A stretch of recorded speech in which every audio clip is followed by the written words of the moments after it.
Friday, February 7th, 2020. Kathy, is that a correct and accurate statement? Correct. Okay. Item 5, minutes.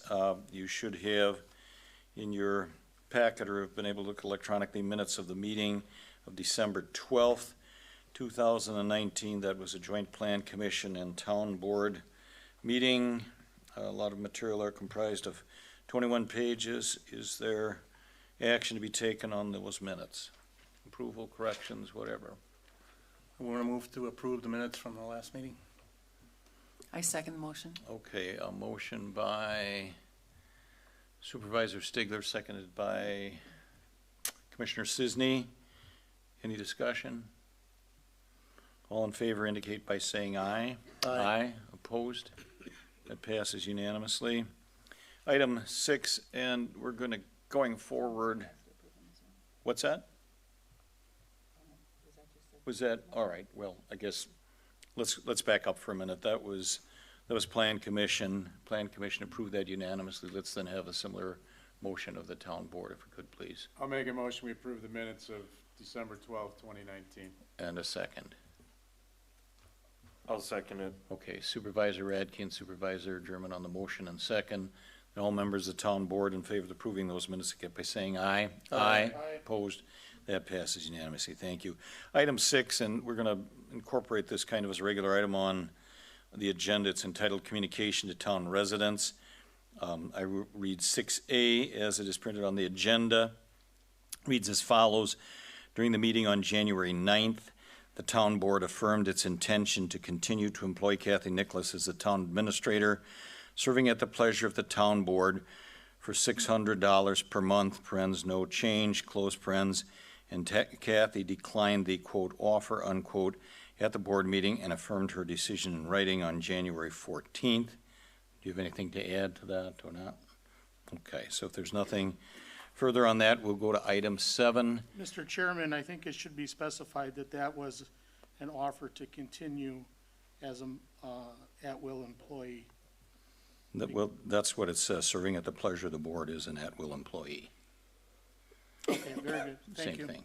Okay, comfortable with that? I am. Okay, thanks. Anything further on that item? Then we'll go to item 7, citizens' comments. Anyone who would like to address the Plan Commission and the board, please approach the microphone, give us your name and address, and proceed to tell us what you'd like us to hear.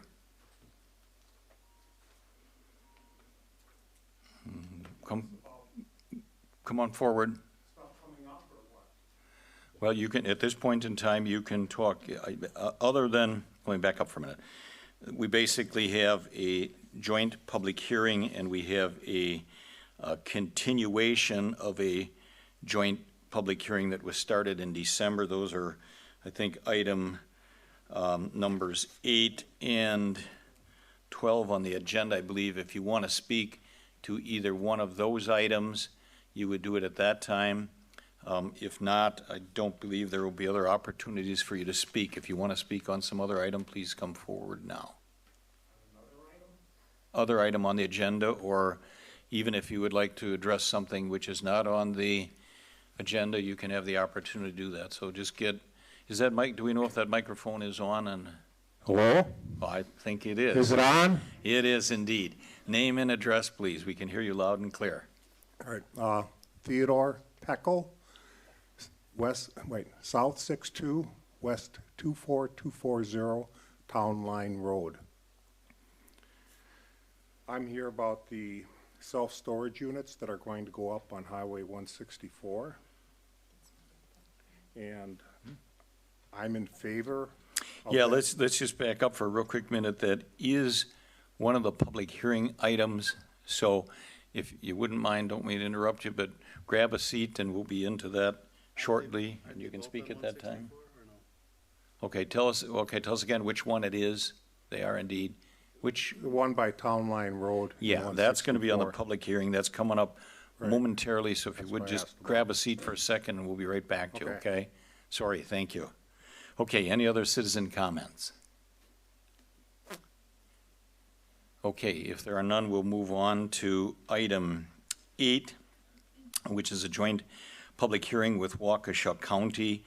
I am going to step down from the board table here, and I believe that will be for items 8, 9, 10, and 11, if indeed we get that far tonight. So the procedure, which is outlined in our ordinance typically, and it speaks, I think, to the issue of a town board meeting. I think we could apply the same thing to a plan commission or town board meeting. What is supposed to be done, I step down as the person who is the longest serving member is supposed to simply convene a vote to pick a temporary chairman for that part of the meeting. This might get a little complicated and involved, but I will leave that to all of you to figure out. You need to identify a temporary chairman to take you through that part of the meeting. So I'm going to step away at 6:42. Go ahead. When we had this problem with the sign, we didn't hold the matter. Because we're gonna end up with 3 people and we won't be able to take any action and we won't be able to vote at the, All right. we'd have to redo the public hearing with 4 Okay, people. point well taken, because we That's why I was haven't, leading over to you I'm when I sorry, all right. noticed there were 4 We have an people. absence, and let's work through that part of it. We do need to have 4 members of the plan commission be present in order to take action on this item tonight. I mean, I will indicate to you that Mr. Derek, who's in the audience, who's the father of the petitioner, that he and I have done work in the past. I guess I will leave it up to, on a professional relationship, I will leave it up to, I guess, the rest of the board here, whether you're comfortable with me continuing, knowing that. So we could move ahead and act on this tonight, or if you're uncomfortable with that, then that leaves us with but 3 plan commission members present. So what? First, we did not know that there were certain members not coming, correct, Kathy? I only knew that Scott wasn't coming. I didn't know Kathy wasn't coming, so we would've had enough. And I didn't know Chairman was gonna step down. No, of course not. What? You know, but that would have still been, are we still short 1 member? Because we've got 4. Right. 5. We have 6, and there are 2 missing.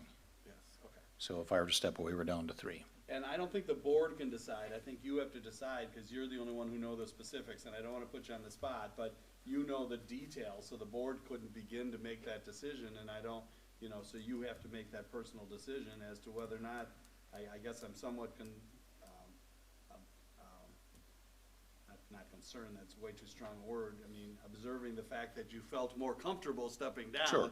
And to merely stay now, you know, might, you know the facts, so. I understand, You yep. know, I don't wanna put us, I agree, so I don't think I have any choice other than that to step away from it now.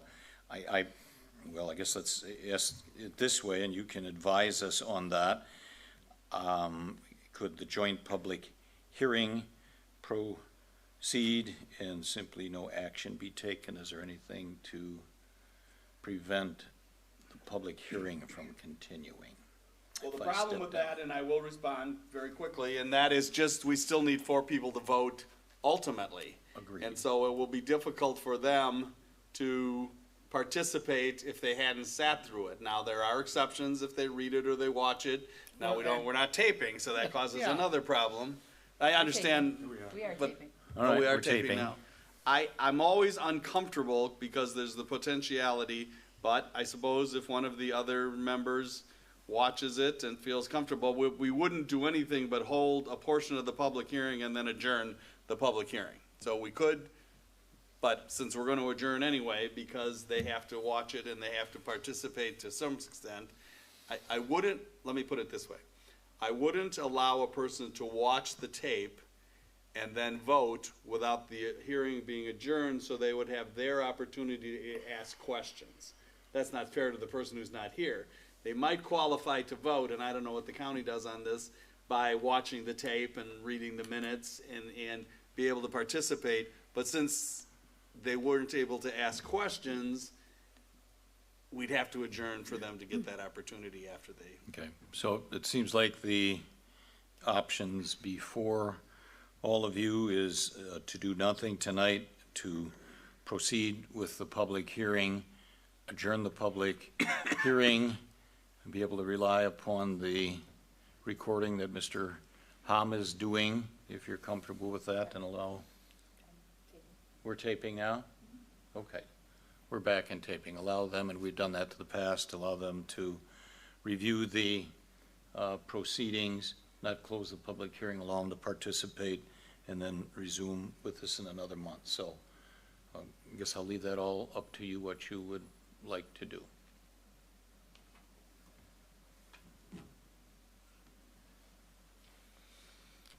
Well, why don't we start by having you step down, so there's no question about Got it. that. All right. And then we'll get a new chairman, and then maybe we'll They see can what the proceed. county has to say. But I don't want to miss the first step, and that was what you had offered to do, and I think we best follow that lead. Then, Madam Clerk, would you call for a motion for someone to chair the meeting in the interim? Would someone like to make a motion to appoint a interim chairman? I believe the chair is the longest serving member, which I think would be Mr. Stigler. And then it's his duty to take a nomination for a chair and hold a vote. Okay. That's how I recall the process in the past for Okay. the town board. That's fine. You are the longest serving member, right? Of On the plan commission, Yeah, yes. okay. That was my question. Is it the plan commission longest serving or the board, Mr. plan Macy? commission. It is the Plan plan commission? commission. Okay, that's fine. Okay, I will take nominations for a chair to chair this meeting. Is somebody have any ideas from the plan commission? I'm just temporary acting here now. Should we nominate one of us and? I'll nominate Bob Stigler. Is there a second to that I'll nomination? second the nomination. Bob Stigler and myself has been nominated to chair this part of the meeting. All those in favor, say aye. Aye. Opposed? Carries. Moving along, I will read, Well, at this point, we have to decide if we're gonna conduct the public hearing. Does the county have a position? How have you done it in other communities when we don't have the quorum? I have never run into this quite this scenario, but if you're adjourning the meeting anyway, it seems safe to just adjourn the meeting before you start. So you first have to open the meeting to adjourn it. You have to open the public hearing before you adjourn. you're saying we have to open the public hearing and then the motion to adjourn it at that point? Okay. All right. The joint public hearing is now open. It's been the recommendation of the county, and I would second that recommendation, that we make a motion to adjourn the public hearing because of the failure to have 4 members to participate until, we need a date and time certain, Madam Clerk, our next meeting. Is Sorry. March 12th March 12th at 6:30. at 6:30. I will make that motion. Is there a second to that? Excuse me. I second the motion. It's been moved and seconded to adjourn the joint public hearing with Waukesha County. All those in favor, say aye. Aye. All opposed? Carried. Okay, we apologize to those who came. We were not aware that we were not going to have the requisite number to hold the hearing tonight. So we've set it over, and I know it's an inconvenience, especially in this cold and snow. And so again, on behalf of the town, I do apologize, but I think the county's made the right recommendation. Shouldn't go through it twice. We'll just have to go through it next time. All right, thank you. Regrets the petitioner. See you back next month. Thank you. Okay, I don't think we need to take any further action on that. That takes us all the way through item 11, I believe. Does everybody agree with that? And we'll proceed with item 12. Item 12 is a continuation of a public hearing held with the Town of Waukesha Plan Commission and Town Board on Thursday, December 12th, 2019, and continued on January 9th, 2020, for the purpose of hearing public comment on the proposed conditional use, planned unit development PUD for petitioner John Crotty, tax keys WAKT 1404996 and WAKT 142 9999 to construct 10 single-family residential homes known as Rolling Meadows Townhomes, on 34.29 acres. So we will resume the public hearing at this time. Do you want to say something, Planner Malarkey? I was gonna say I wasn't sure if the petitioner was here or not. Okay, is the petitioner here? The petitioner is not here? Well, then second dilemma of the night, I don't see how we could proceed with this public hearing in the absence of the petitioner. Attorney Macy, do you agree otherwise? Well, I generally agree. Most communities do not do that. They require the petitioner to be here. We could pass the matter, and we had to do this in Genesee on Monday. We passed the matter and brought it up at the end of the Plan Commission meeting to see if there's an appearance, or you could just adjourn it. But those are the options. Or you can hold it without him, but most communities would not do that. Well, I certainly won't support continuing the absence, so the choices are, do you want to adjourn or leave it open in case the petitioner shows up before we adjourn the Plan Commission meeting? What's the pleasure of the board?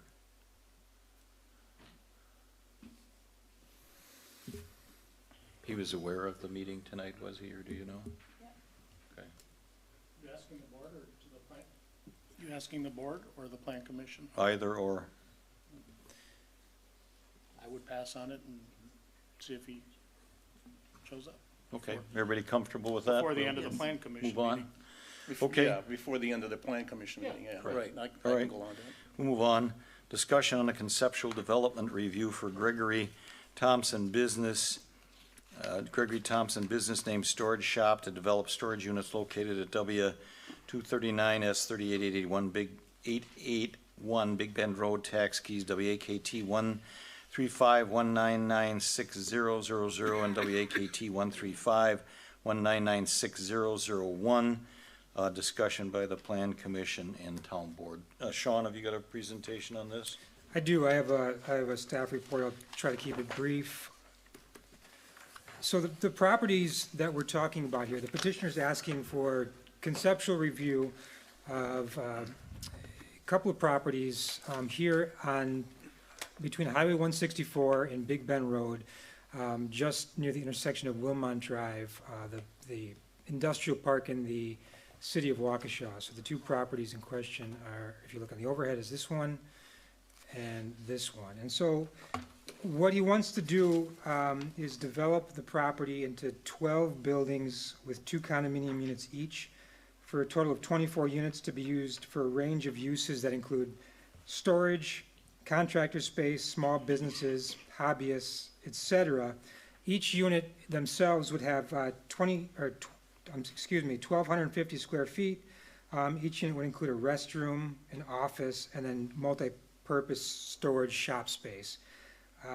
In terms of the town's comprehensive plan, these two properties and the properties to the north and south are planned for commercial use, even though some of them are currently used for residential purposes at this time.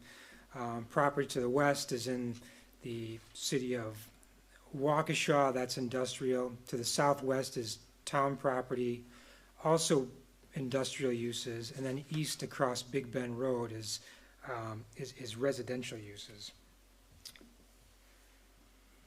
In terms of zoning, the properties are currently zoned R2 single-family residence.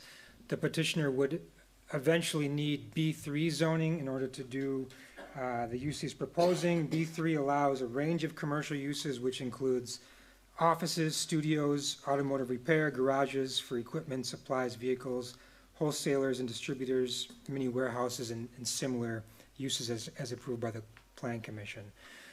There is an existing home on the property, and the petitioner has indicated that he may or may not keep that home temporarily, and he has a sort of a draft certified survey map that he's proposed that would sort of cordon that off into a separate lot for now. So it remains to be seen whether that particular home would stay zoned R2 or would get zoned B3 if it was going to be used for something else. there is no specific plan of operation proposed as part of this. Just give me a minute to pull up the application itself. And there's no plan of operation proposed because there aren't any specific uses proposed. There's a sort of a range of uses that are proposed.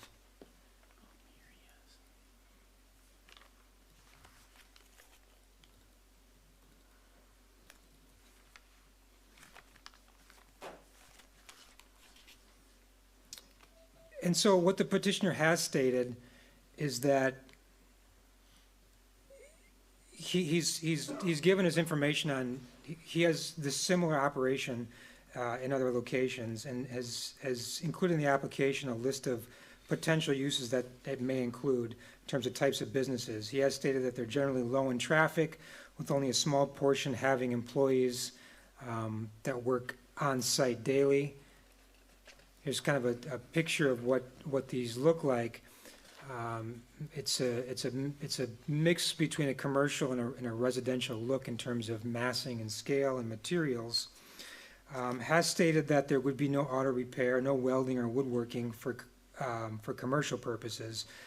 There might be welding and woodworking for a hobby type purpose associated with it. There's no outdoor outdoor storage. No sleeping overnights allowed in the units, and the uses would not include retail sales on site. So you couldn't pull up to one of these buildings and purchase something in a retail fashion from these units.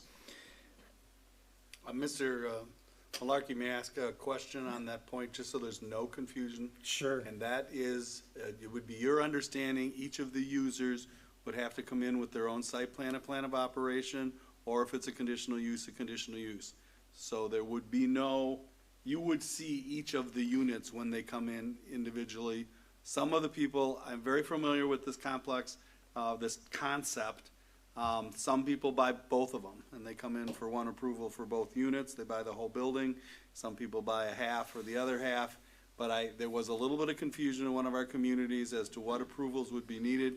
So I wanted to get it clear from you. It's your understanding that each of the users has to come in for get their own specific approval. That was going to be my next point, and so the point is that as each business comes forward, we're going to determine whether it's allowed or not allowed under the zoning ordinance itself. And as you mentioned, if it requires a conditional use, you would need a conditional use.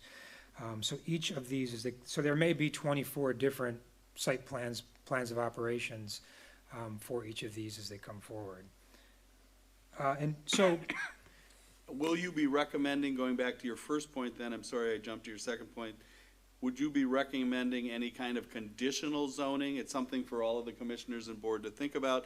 There are certain things they don't want, like the outside storage, no sleeping. Sure. We can put reasonable conditions on the rezoning to B2 if the board wishes, because it's a unique concept, if the board wishes to be more restrictive in compliance with what he's asking Correct. for. I'm not suggesting we be more restrictive than what he or she's asking for, but we could make a conditional rezoning at that time. It's something to put in our back of our minds. We could, and so because this is conceptual only, I don't have any specific recommendations at this time, but that is certainly something that we would lock down as part of the zoning in terms of the things that he's saying are already prohibited, should be prohibited in the conditional zoning that goes forward. Sean, could I just interrupt you one more quick time? Is the petitioner here? Why don't you come on up front and just grab a chair? We'll probably give you an opportunity to speak in a bit, but get a front row seat, okay? Well, you can bring it up here later. Go ahead, thank you. So in terms of the architecture, as you can see, what's being proposed is more, I mentioned, more of a residential look. There's a mix of horizontal siding, there's some brickwork that happens, there's asphalt shingles on the roof, the massing is broken up, that sort of appears like a multifamily residential building.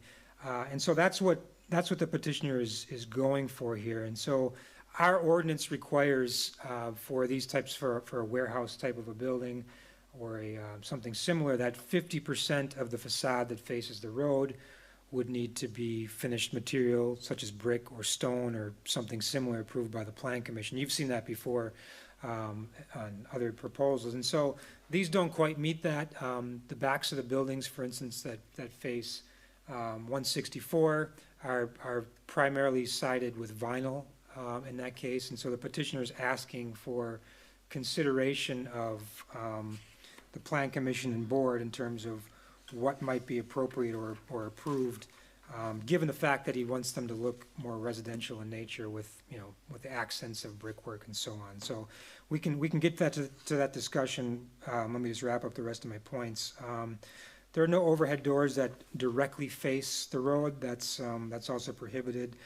Storage of garbage and trash. There is one single dumpster site that's shown on the site plan. Let me just pull the site plan up here.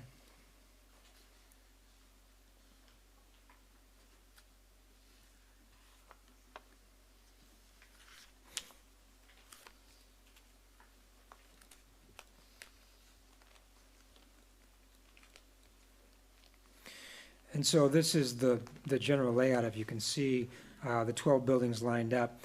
And so there's a dumpster here at the south end between buildings 8 and buildings 11. It has enclosures on 3 sides. The enclosure is also required per our ordinance. No landscaping has been provided at this time since this is conceptual only, but he will be required to do building foundation landscaping, street frontage landscaping, and then landscaping surrounding some of the parking areas as well. In addition, no lighting plan has been submitted at this time. Our requirement is that no more than 3-foot candles at the lot line if it's downward facing cutoff lighting.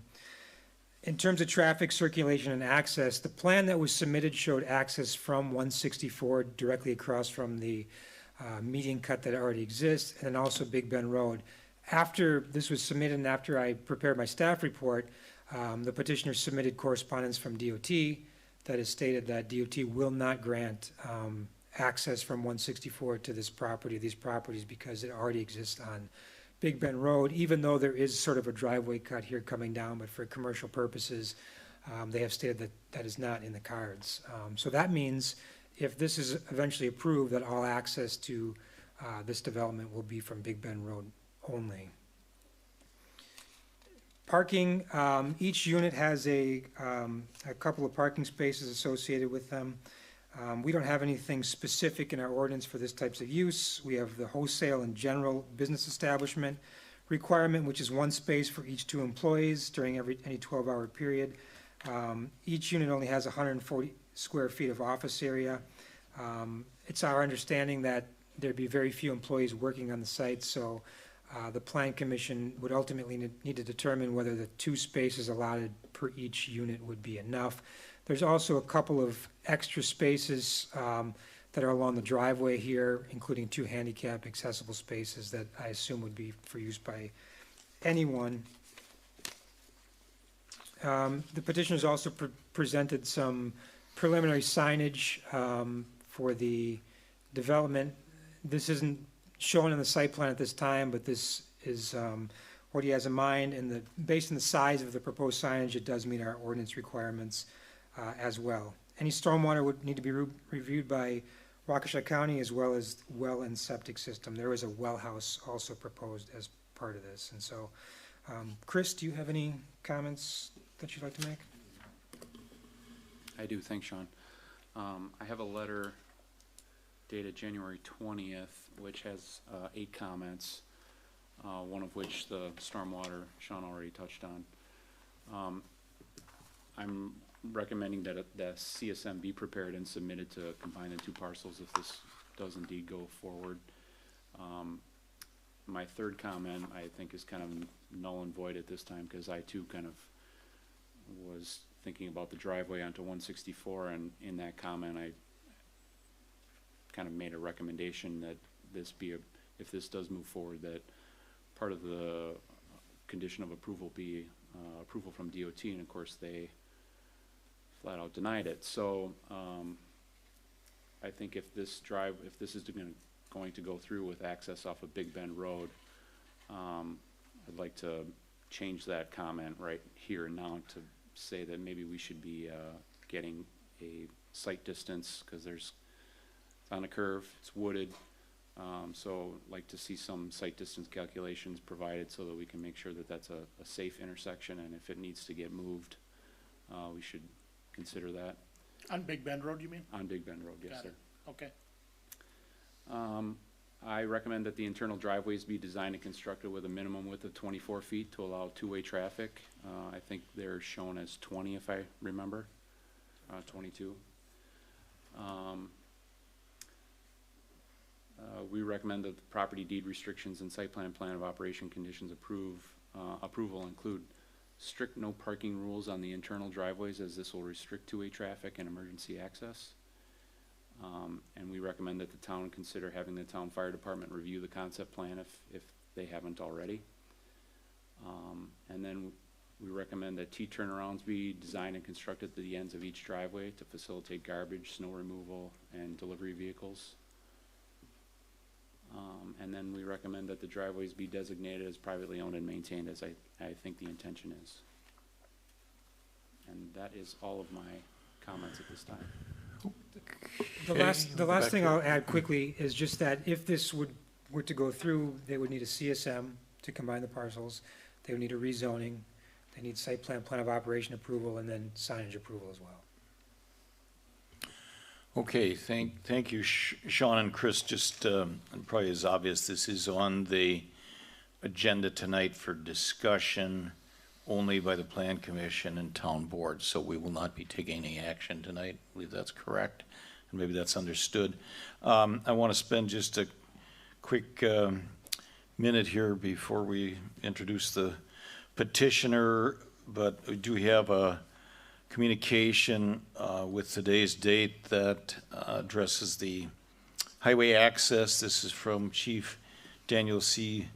Buchholz of the Town of Waukesha Fire Department. He was unable to be here tonight. I think I will, it's not real long, I think I'll read this into the record quickly, then I'll give it to Kathy. It can be made part of the record. You can certainly share a copy of it with the petitioner, include it with the minutes and so forth. But it's stated for today. It's addressed to the Waukesha Town Plan Commission and Town Board. I'll skip the address.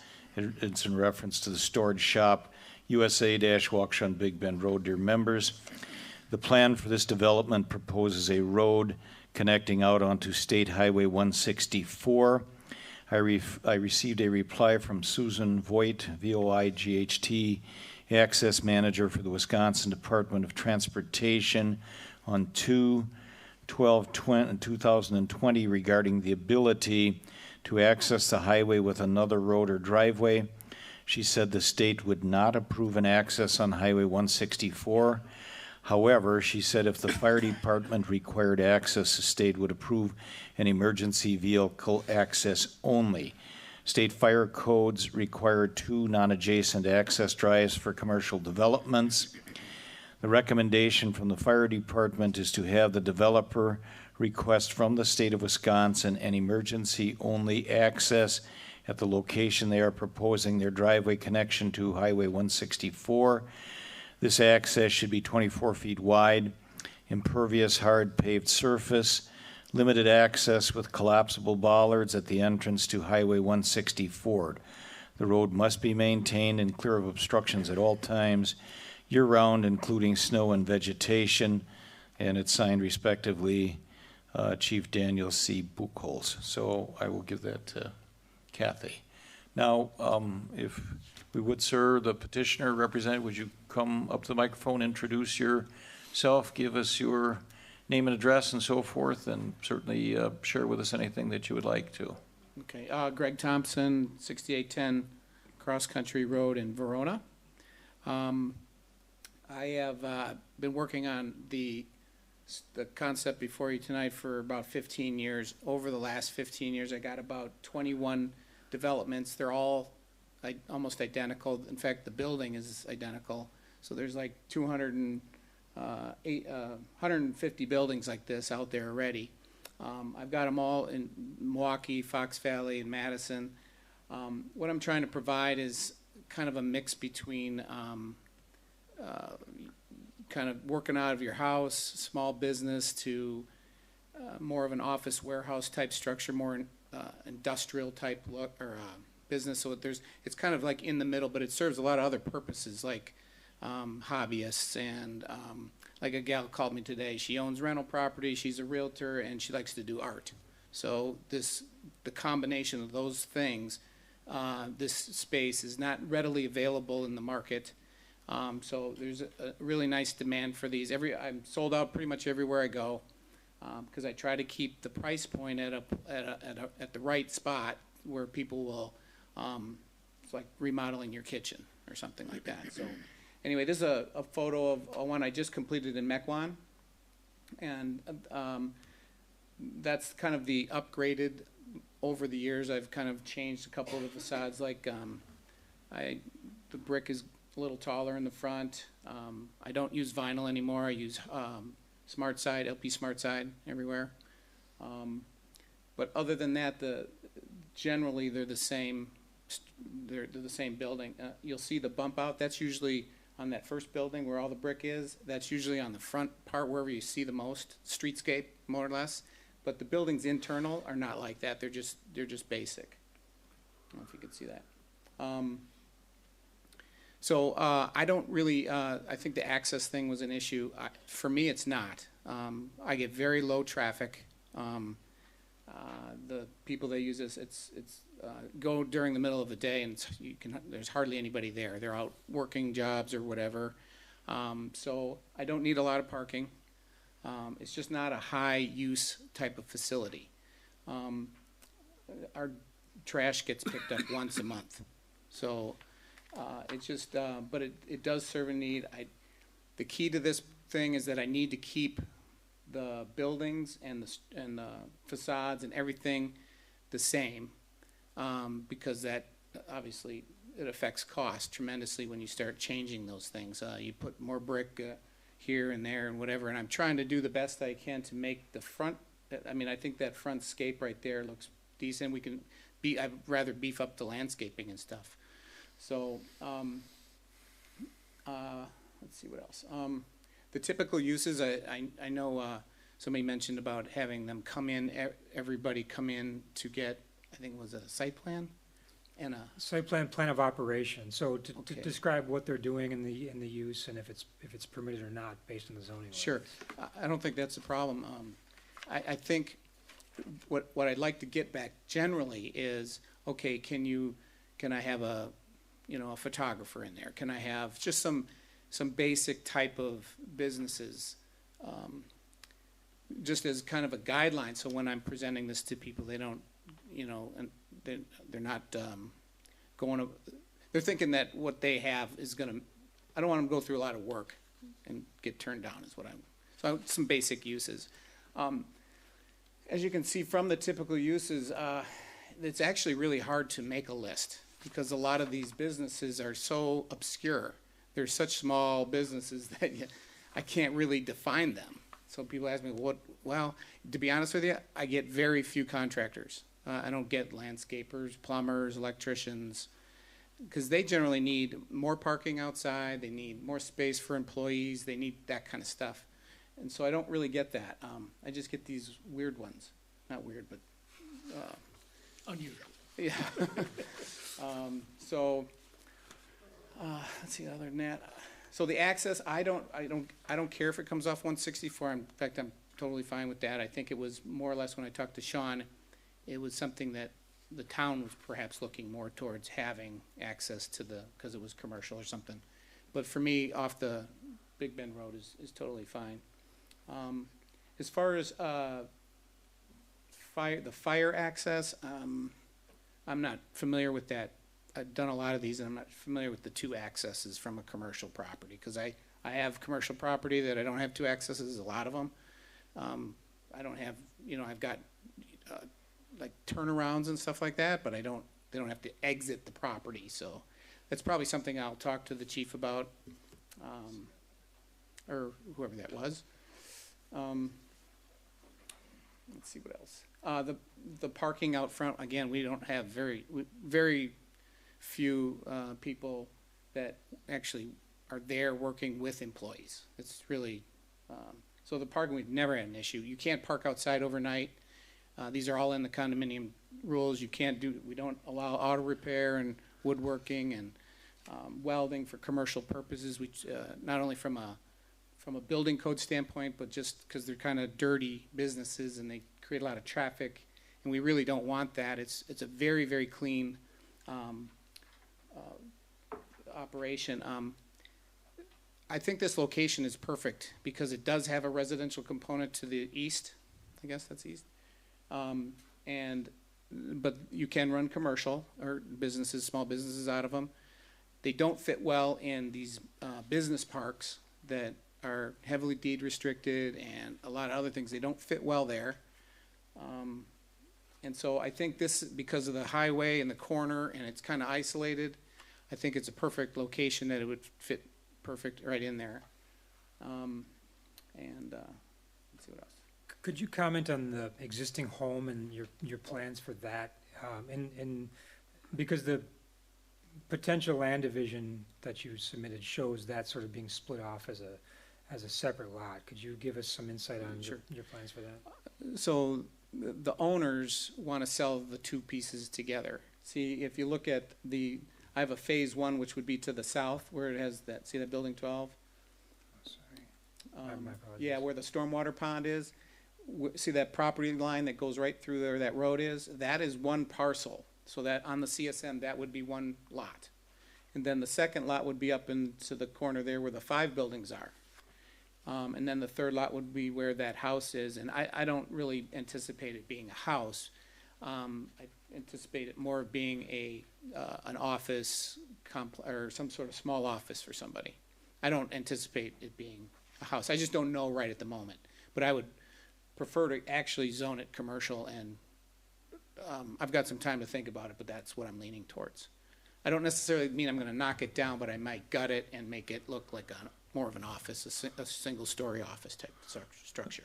I think just a comment to that, and you may, and I know Mr. Janelli can speak to that maybe, but in his report, his item 2 was recommending a CSM be prepared and submitted to combine the 2 parcels. So that's something that have to work through. I mean, the vision you're sharing now is different than his recommendation.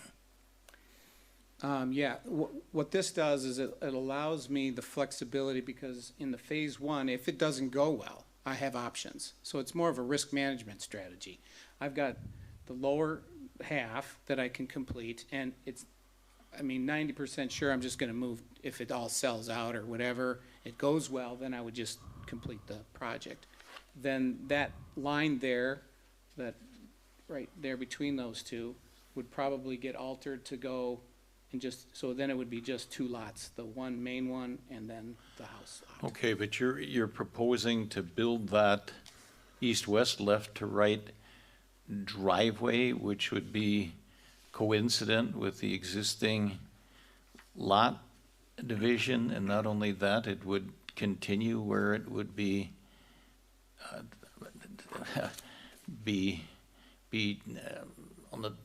over the top of the south edge of this lot that you're thinking of creating with the house. I mean, I think there's some work and thought through that has to be done on that. Chris, I mean, do you have any comments on that? I don't quite see how that works.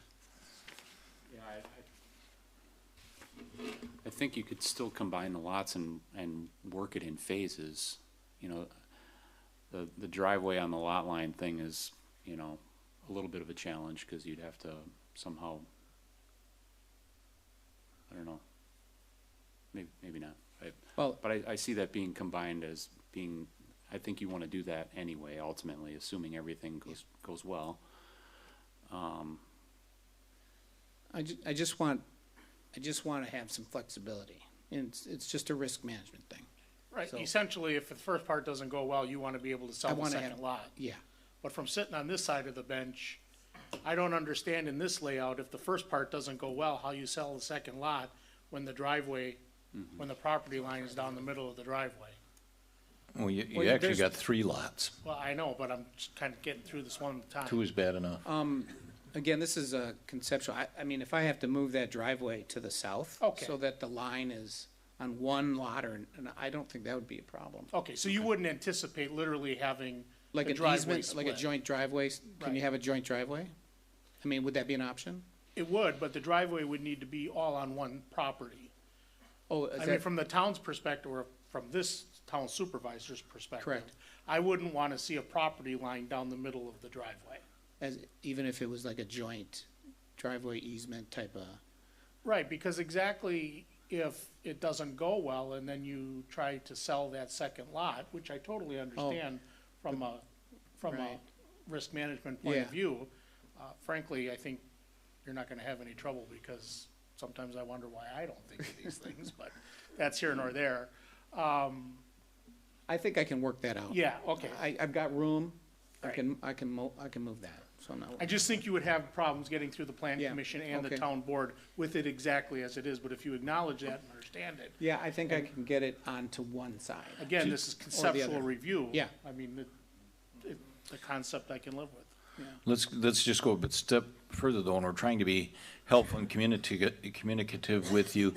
I think there's a concern about saying I'll move that driveway all onto one lot, because notwithstanding the letter we've got from the state there, I believe that, I mean, there's a existing curb cut. I think that's in alignment with the median cut and the street across the way, so that emergency access on the west, I don't know that you're simply gonna be able to move that thing over 20 or 30 or 40 feet. I mean, I think you Okay. need to work through that.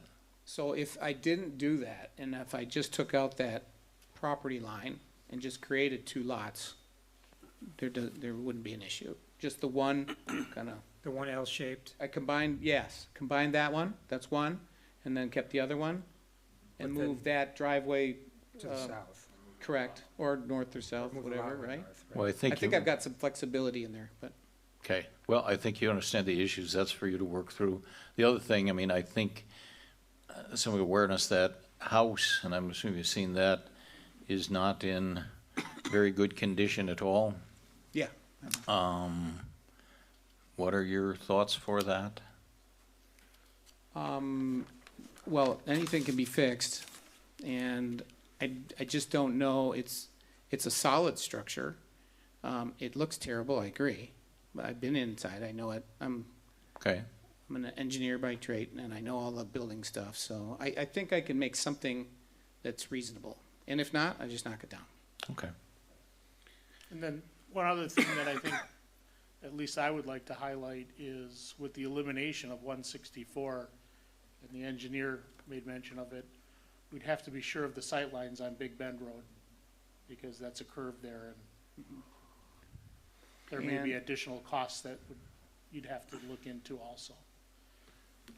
So that would be the first for me, I'm just trying to, the site, you said sight lines? Right, to make so- sure that the sight lines for when people leave the property, Mhm. that they can see what's coming in enough advance that they can turn left or right onto Big Bend Road. So it's a function of where that driveway is on that curve? Could be, yeah. Yep. And maybe it's not an issue based on, you know, the speed, but I think we need somewhat of a traffic study, if you will, done on that particular issue, just to confirm that when people come to a stop there and wanna turn left, that they're not gonna get rear-ended or sideswiped by traffic coming on Big Bend Road. Okay, And vice versa, when And they vice wanna versa, pull out and correct. turn right or left, mhm, that somebody doesn't come flying around the corner, okay. so. I have to go back to Sean's, pick your brain on how big would the lot have to be that would hold the old house? Under commercial zoning, there's no requirement, it would just have to meet setbacks and offsets. There's no minimum lot size. But let me double check for B3, but I'm not sure there is. I could be wrong. And I guess, I'm trying to understand, you wanna keep your flexibility, I understand that, but, so your goal would be, if things didn't go well, to sell the house to somebody else? And these are all condo units, they're all gonna be sold. But you don't want it part of the condo plat, and I'm just, and that's fine, I think the plan commission needs to know why. Because it doesn't, there's a lot of grade on this lot, and it doesn't fit. It's just too hard to, and I don't want that many units. In fact, 11 buildings is a lot for me. I generally keep it, I've done some that are 2 buildings, and I've done some that are 14. Kind of the wheelhouse for me is somewhere between 8 and 10. I like that size of I'm doing one in Madison that's 10 buildings. But I don't want to fill it up with all these buildings. And but they wanted to sell the property together. And I didn't need 4.5 acres or whatever it is. So it's just, but they wouldn't sell it unless I bought both. The minimum's 20,000 square feet, so he would meet that. All right, but if he were tried to leave that to remain residential, then what is it, R2? It's R2, and R2 is 30,000 square feet. Okay, and while he's digging that out, do you know, and I don't know that's on the drawing, do you know where the on-site sewage disposal system for the house is? Yeah, it's right there. Oh, Right it's a little in south. front of the house? Yeah, I think it's, about there is where you're looking at. I'm not positive. South exactly of the where it is. building Yeah. It's not to the north, or to the west? or to the west, correct. Okay, It's right out. No, it's right, there. yeah, it's right about here. okay. Yeah. Your Thank you. plan, though, is not to keep it residential, is that correct? I personally think that it would be better served as just a small office, and, perhaps they can build a warehouse on there, like a I mean, the contractor reason or I ask something. is because it maybe have to be rezoned differently. You're going to have to make that decision, and I don't think you'll be able to keep that flexibility. It's either No. going to have to be residential or it's going to have to be commercial. If I had to say right now, it's residential.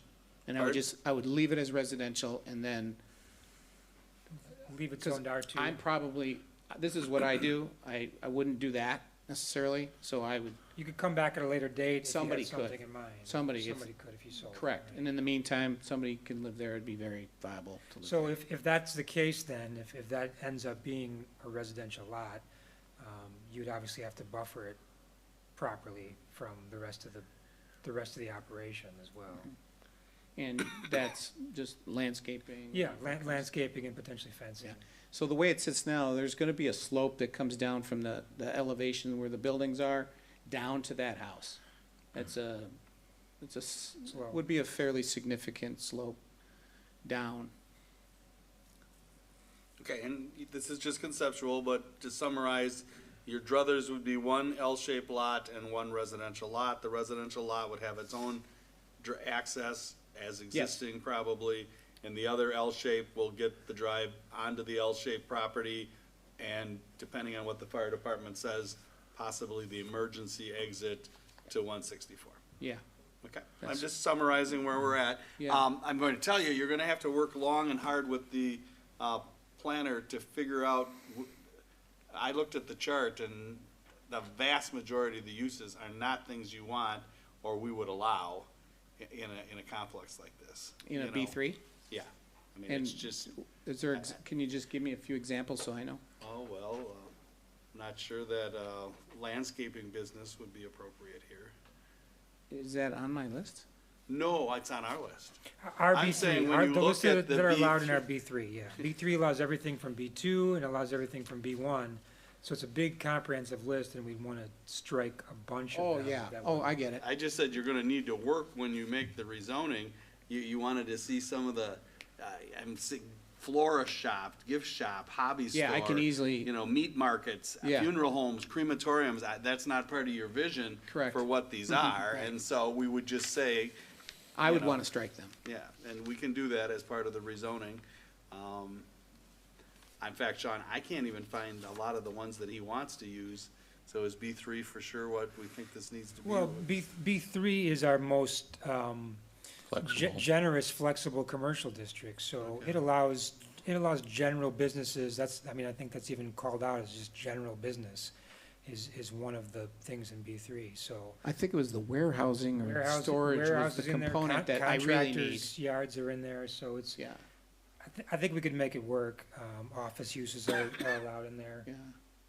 It even allows automotive repair, which we would obviously strike, Yeah. from that list. So, do you have any in Waukesha County?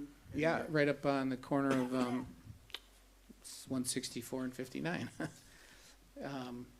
On Tesh, right across from the public storage, Tesh Road.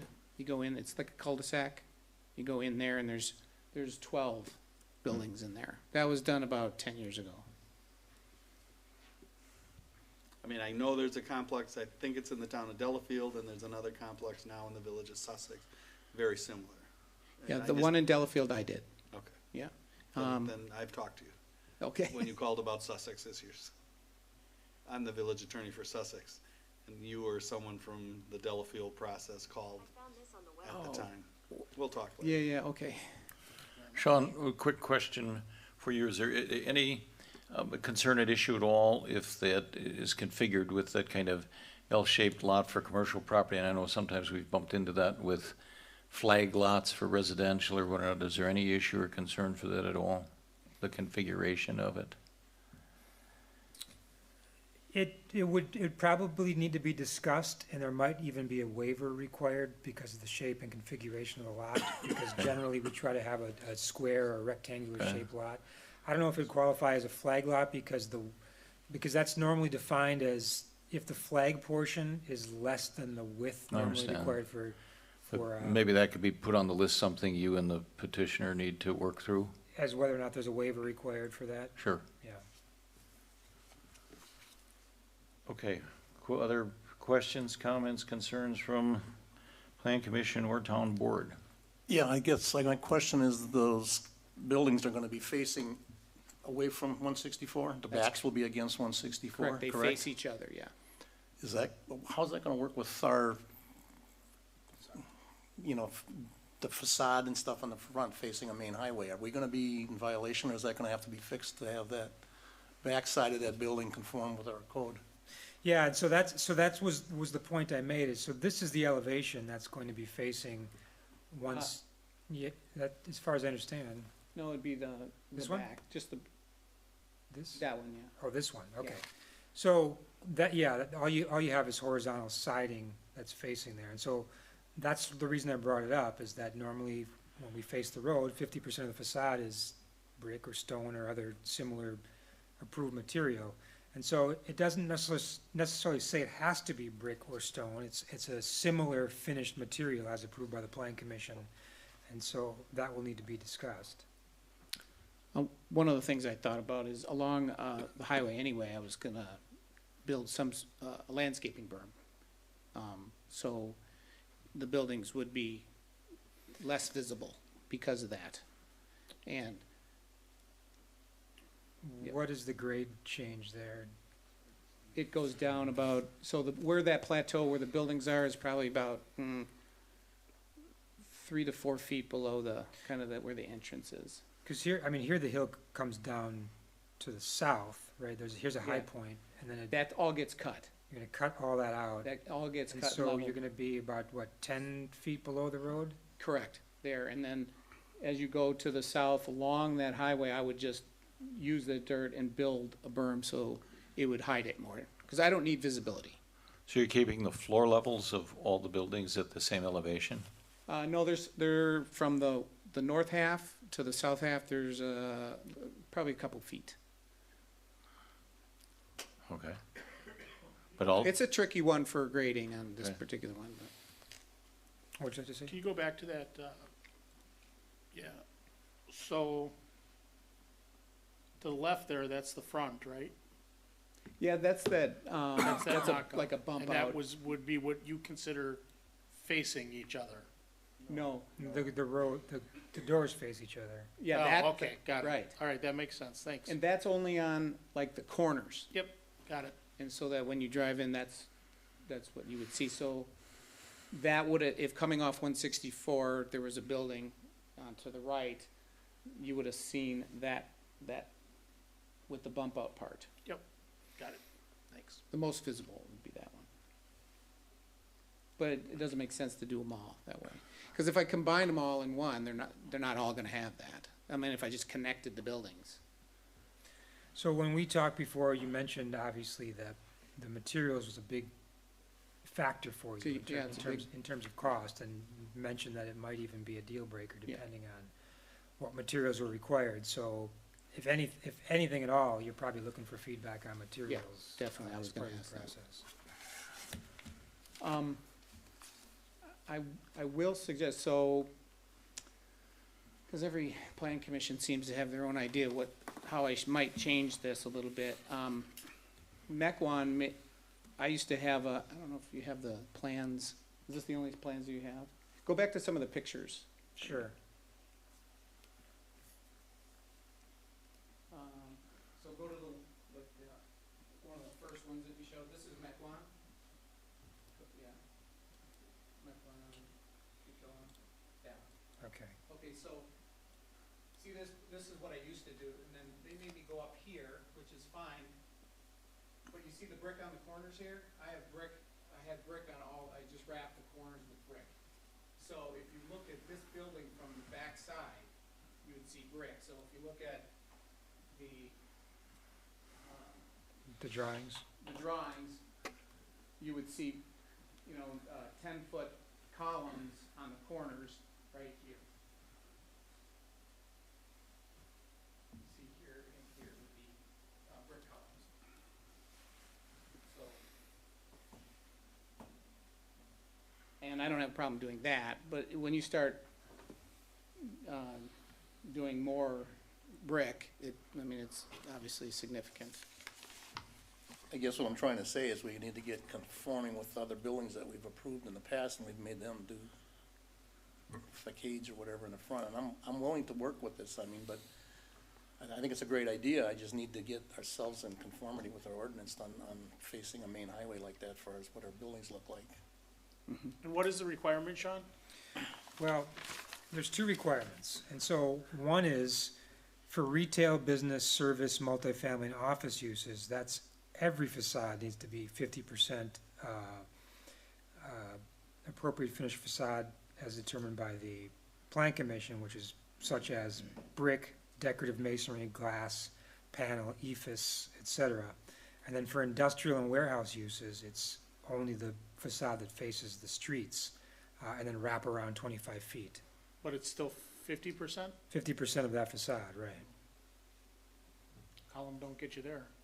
No, but again, I'll just reiterate, it says brick, decorative masonry, glass, or other appropriate Right. similar finished material. So the question would be more, what does the town believe would be appropriate? So I think there's some discretion, and then what I'm asking for is, so if you looked at the front facade, I can make, so like if you went to the Mequon one, instead of the brick, I did the gable treatment in a board and batten, and that, I think that, and there's banding. So I could do something like that, which is more decorative when you use paint colors and different materials. In the banding. So if you took that front there and you took the brick off, well, obviously where the garage doors, and you put bricks on the corner, then you still had the gable treatment. And then you raise the berm up so that you can't see the lower part anyway. And then you landscape it more heavily. I think that's a better option for me. That's what I'm asking for. From my perspective, I think a big key to that might very well be building elevations, berming, that type of thing. I mean, that, at least from the Highway 164 side of it, I mean, that's basically highway passing, cars, properties in the city. Across from that are not the most beautiful architecture in the world. I mean, if some of that were significantly bermed, it would be less of an issue, I think, as to what the materials are. I think just with those grades, that might come fairly easily on the north end of the property. I think that's probably going to be a bit more difficult to do on the south side, but that would be for you to work out. I mean, the irony to some of this, if the principal driveway to this is going to be off of Big Bend Road, these would probably have street numbers, would they not, off of Big Bend Road? I would think, and if they did, then we get a little bit into what is the front versus the rear of the building, because you're basically got streets on two sides, even though the ones on 160, the buildings would be closer to the ones on 164 than they would be on Big Bend Road, right? Yeah, so you're saying I have to have two sides that are, If it's, Meet that if it's criteria. facing a street, yeah. Yeah. I mean, I guess that's Oh. something we're discussing and working through on this. I mean, what, I guess I can go to Sean then, what, what is the definition of the front of the building It in this doesn't instance? say that, it just says all exteriors facing a street. Okay. So So it doesn't, that's, it doesn't talk about front or side or that's rear. not splitting hairs about front, side, or rear, it just says that, okay? So just for the sake of argument, assuming that he does the two lots with an L shape and the one that's got the house on it, the buildings on the north end here that, can you highlight the three buildings of the five? Yeah, those three don't face the street, right? correct, they face. I would say correct, because it's got another development Yeah, or another okay, I'm layer just trying to of. make sure we're all on the same I think you're page. right, yeah, I Okay. think you're right. But the other three on the bottom, on the south end, would be facing the street, Right. yes? Maybe building 9, you could argue that building 9 doesn't because building 12 Because of building blocks it. 12. Okay, Oh, yeah. So it's 5 buildings, 6, 7, 8 buildings that would need the treatment.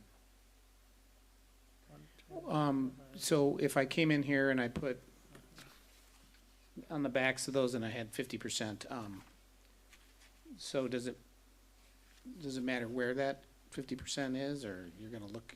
No, we typically don't, I mean, the plan commission, of course, is gonna wanna see where it is, but it doesn't have to be the base of the building necessarily. It could be another element that's out, that has brick on it, or it looks like you're using brick, so that'd Yeah. probably be the material. Yeah. Okay. Cause that's I mean, just to add that to the backs of those buildings, it just adds a pretty significant cost. And so if, I'm willing to do some stuff, but if I can somehow utilize the site grades, more landscape, is that acceptable to do some of that stuff, or are we saying, I need 50%? I guess I'm looking for direction on that.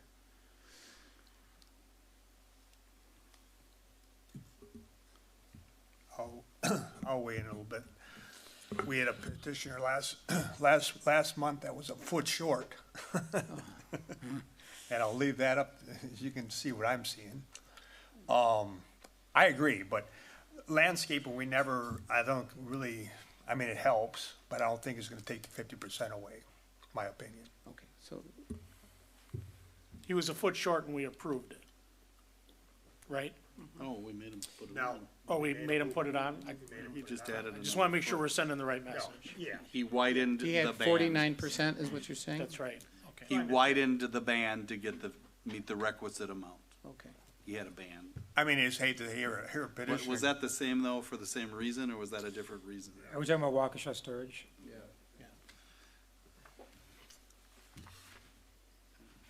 So I don't wanna get back to Waukesha storage, but my recollection of that was he came around the side and went all the way, and it was only 24 feet. Yeah, not that was another 25. issue. So That- one of the okay, issue was the that's why I'm- front, and then that was okay. that was the side issue. Got it, thank you.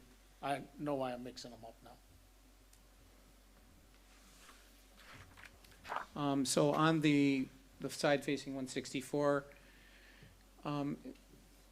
if in fact I put the access for the fire department, I'm probably gonna only keep that somewhat at a minimum.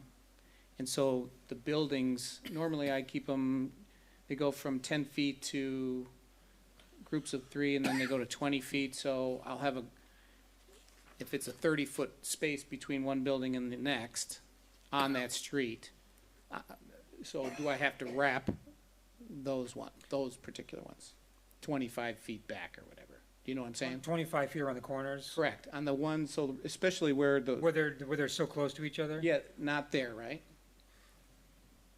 Because that's just gonna be, that for sure will. I mean, I would think if they are, so you're saying typically those would be 30 feet apart, north-south, right there? No, they're 10. They're 10 feet apart. Where did the 30 feet come from? So the road where the fire department would have to come in, obviously I'm gonna have a 24-foot wide, I think that's what they said, 24 feet access. Well, I can't have a building there, but I'm gonna put one more building there. I'm gonna utilize that space. I only need it for fire department, so I would probably take that parking out, put it on the other side, put another building in, and see if I can make that work. But the spacing would then be probably 24, 30 feet maybe. So do I have to wrap that? I didn't think I would have to wrap if it's 10 feet, but if it's 30 feet, is the question.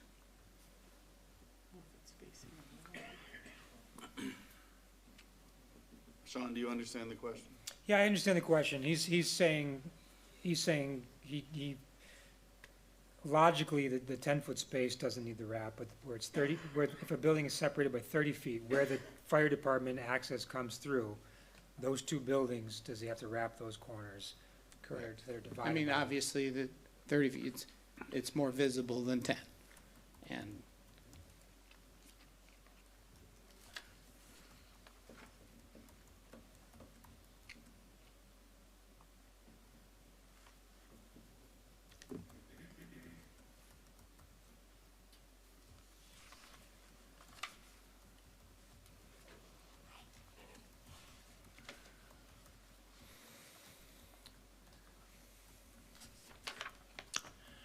Any thoughts about that?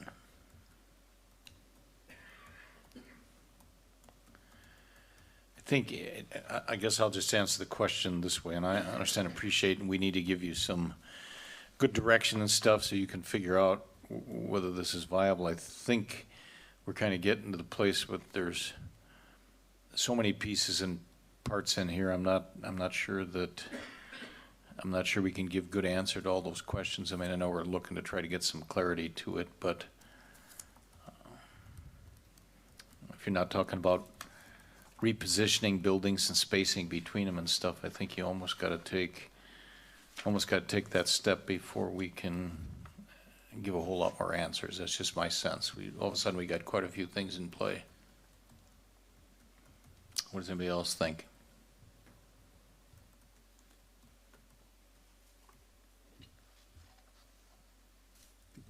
I guess I can agree with that. And the other thing I was gonna maybe bring up, do we want to give him a list of restrictions, or maybe get together and say things you want in there or don't want in there, so when eventually happens, we don't get in a dogfight over something that mean should or shouldn't go in these buildings? oh, uses, you mean? Exactly. Yeah, I think Yeah, and we so can go through that, right? we definitely can work through that Okay. for next time around. Yeah.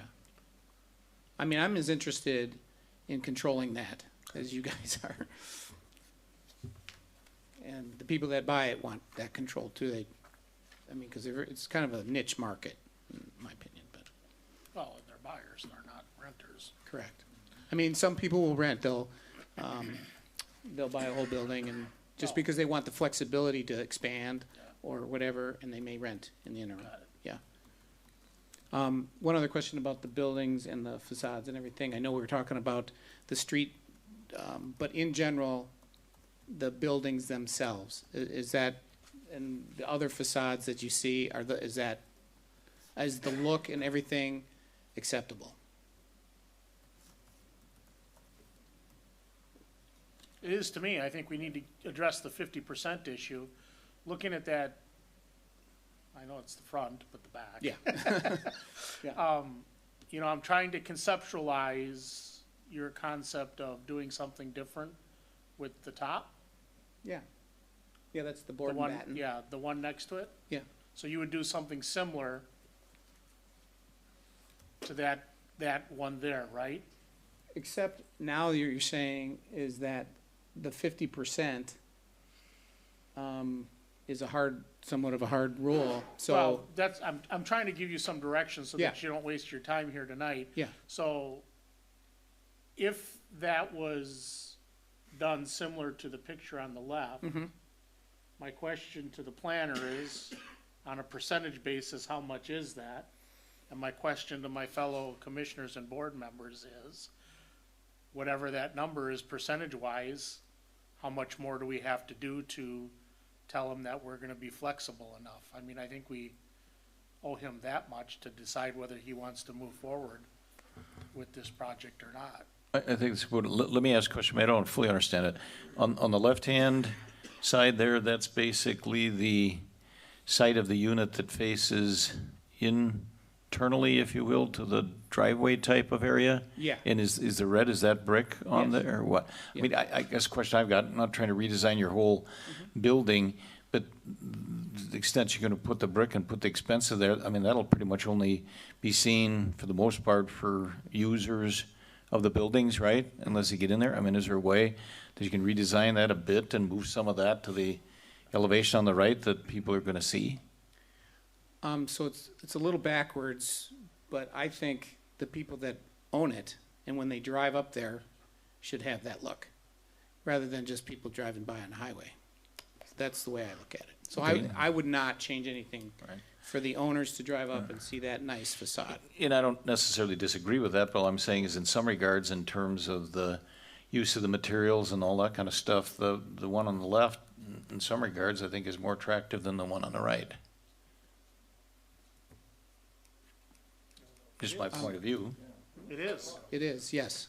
So that's why I have those, so when the owners pull up, they see the nicer facade, and then the backs aren't as important to the owners. I get it, and I understand and respect and appreciate that from the owner's point of view. Right. We're looking at it from the non-owner's point of view too, and saying, what does it look like from the street? Excuse me. Yeah. What is the other side? If that is going to be facing away from the street, what is the other side then? Is it the one on the right, that lower part there with the brick? So that's the back side. This faces internally. Got it. Face each other. Right? That's the opposite side of the back. So the one on the right, Side. so what I'm trying to ascertain is, if that is facing inside, that one up on the upper left is facing the inside, Yeah. then what side of that building is going to be facing a street? It's the upper right. Well, I thought you said before that we have to have 50% covered of the area of the building that is facing the street. Well, then, why are we missing out here? I'm missing something then. The access off of 164, there's no, you're not coming, it's not really a streetscape in terms of you coming in. Okay. I said, well, I'll just build the berm, landscape it, and nobody sees it, that's the backs. And so I didn't feel like I needed to do that. On the building coming in though, on 164, that end building would have looked like this. I see. The back still would have looked like that. Okay. Again, that was, I didn't know the 50% thing was how much of a hard rule that was, so. I understand the deal about getting the streetscapes to look good. I understand that, so. So I I go just back have to to my balance it. question. So you could see yourself doing that peak on the left, similar on the right, Yes, to move in the 50% direction. correct, but You think you could do that's that not in your- masonry. No, I know. Okay, I'm trying to do this one Yep. step at a time. yeah, So that. I when would you have no walk out problem here doing tonight, You that. got some direction. yeah. So my question is, first, on a percentage basis, can you tell us about how much percent that is? I can guess, I mean, it's probably about 50 times 30%. That's Okay, probably about 30% of the. so side. then, the question for the commission and the board members is, number one, would we consider that to meet the rules of the ordinance? And number two, would it be close enough to 50%? I'm not giving an opinion, I just see those as the two questions. And if not, and he's gotta go another 15 or 17%, then he needs to make a decision of whether he can do it in his cost model or not. Well, I think the way the ordinance states is it has to be 50%. I don't think we can give him that answer here tonight. and say that 30% or 35% is okay, I think you gotta go under the perception that you gotta do 50%. So if you We're gotta pretty bring it consistent down on farther, that. you gotta bring it down farther, do the windows count as part of that as well? It mentions glass, it talks about glass panels and glass, so it'd be my opinion that the windows would count toward. If you do some kind of framing around the window, Sure. But that's kind of the goal, is to, Yeah. telling you, is the rule says you gotta have 50%. So the backside that faces 164 and the front side that faces Big Bend, each have to be at 50%. So can you make it work that way? Doesn't necessarily have to be brick, but some different type of facade. Well, the facade that you're saying, the gable treatment, if I can do that board and batten, that's a huge deal if that counts towards the 50%. so for That's the a fellow significant- commissioners, does that mean is the board and batten enough? Would that count towards the 50%? And and the windows, I mean, that's significant, in my opinion. I guess you're asking a question. I'd certainly be willing to consider that. I really would like to see some of that brick brought around. I mean, put all 4 pictures up there, and I mean, I think you've got an attractive product overall, okay? And I mean, some of those photographs you've shown are nice, but if I look at that, and you were simply to say, which of those elevations is the least attractive, and different people might disagree, I would say that based on those illustrations, the upper right is the least attractive, and that's the one that everybody's gonna see mostly from 164 Big Bend Road. And I understand we can do some of the stuff with the landscape and everything, but I mean, I think that's the least attractive of the 4 elevations. I mean, that lower right one, we're gonna see that, on the ends of the far ends of the groupings yeah. and stuff. I mean, the one on the upper right there with the gable end, I mean, even the one on the lower left, it's got a door into it and stuff, it's got a little bit of the character and stuff to it. That's my concern. I think you need to bring some of the brick around to that if you can, and I understand you got a cost point, you gotta make it work, but I would like to see some of that brick around there, or the treatment of the gable end of it, and I think you spoke the whole issue. You want these to be attractive to the owners and people internally in there. I get that, to sell your product, but we want it to look nice from the outside too. Yeah, I agree. I guess Mike kind of invited the rest of you to weigh in. I mean, if you got over the Mequon hump, I gotta believe you can get over the town of Waukesha hump. Well, in all honesty, I kind of fought that a little bit, but I'll bet. but now that's kind of like my go-to. So. I have one more question. How hard would it be to put like a brick up to the bottom of the windows, across the bottom, up to the bottom of the windows across? It's the bottom? about $8,500 per building, and you add it up. It's a kind of project that it becomes viable or attractive to people when it's supposed to be one of those, they rent 3 storage units, and it's got to be in that comparable range where they're going, I'm going to spend a little more. I don't need something totally fancy. I want it to look basically nice. I don't want it to cost me an arm and a leg, that kind of thing. So that's what I'm trying to accomplish. And so every time I turn around and change something or decide on a factor or a feature, I have to consider that. So. Sean, can you show me the pictures, the actual pictures again up there of the buildings? Can you bring those up?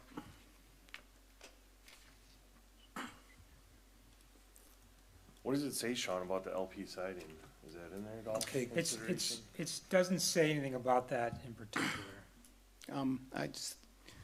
So the LP Smart side is like, because I asked Sean about the fiber cement, like a hardy plank is actually a masonry product. And so Oak Creek has a rule that the 50% too, and then they allowed me to use the hardy plank. And I said, well, I brought in hardy plank and I brought in LP Smart side, and they're the same. They're just made of a different material, but you can't tell visually. But This looks like a different building to me, though, than we were proposing. Yeah, What am I there's missing? there's a couple different ones. Yeah, I was gonna ask you to show me the backside of them. So here's the one we were just talking about, sorry. This is what I built now. Understand, but that's the internal and the end of it, and Yeah, what we're show me- asking is show what me is the the, backside. what does I around don't the know if corner I have look a like? backside Yeah, there was one in our Is there? packet, I thought you. Oh, here we go. There, I guess that's kind of what I'm looking at, is gonna be seeing that from 164. And I just think that should be dressed up a little better than that.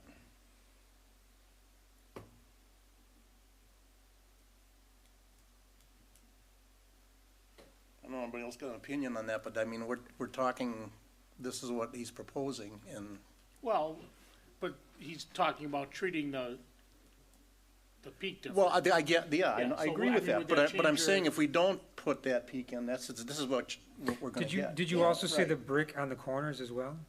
Yeah, so if I did brick, it's likely I'm gonna do the corners, cause I think it looks better.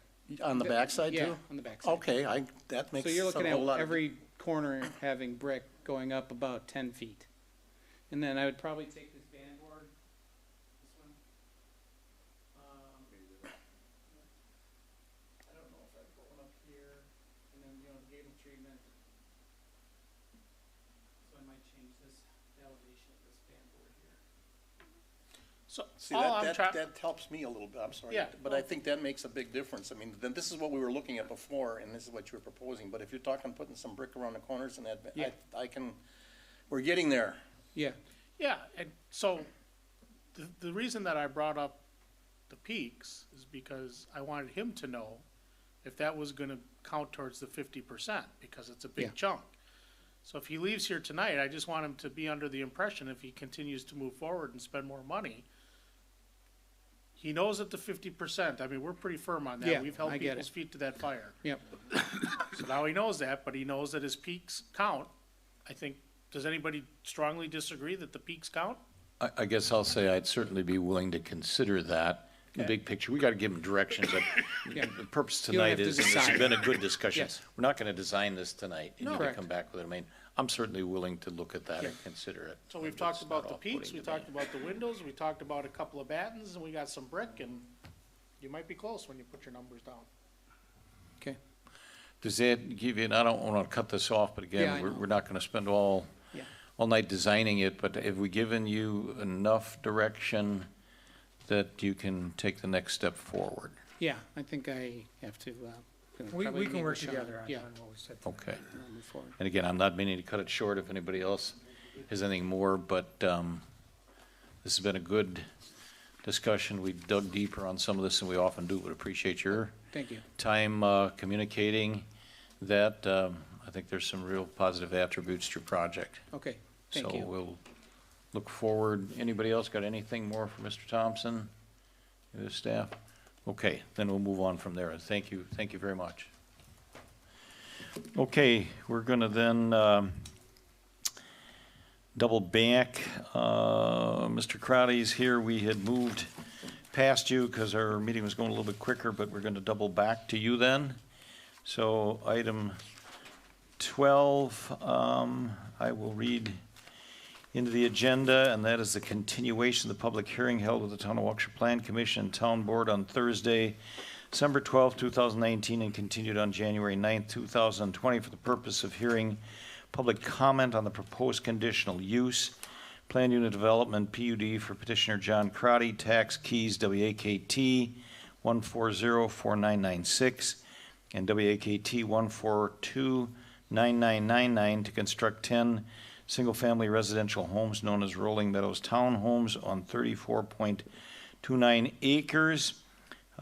We will resume the public hearing at this time.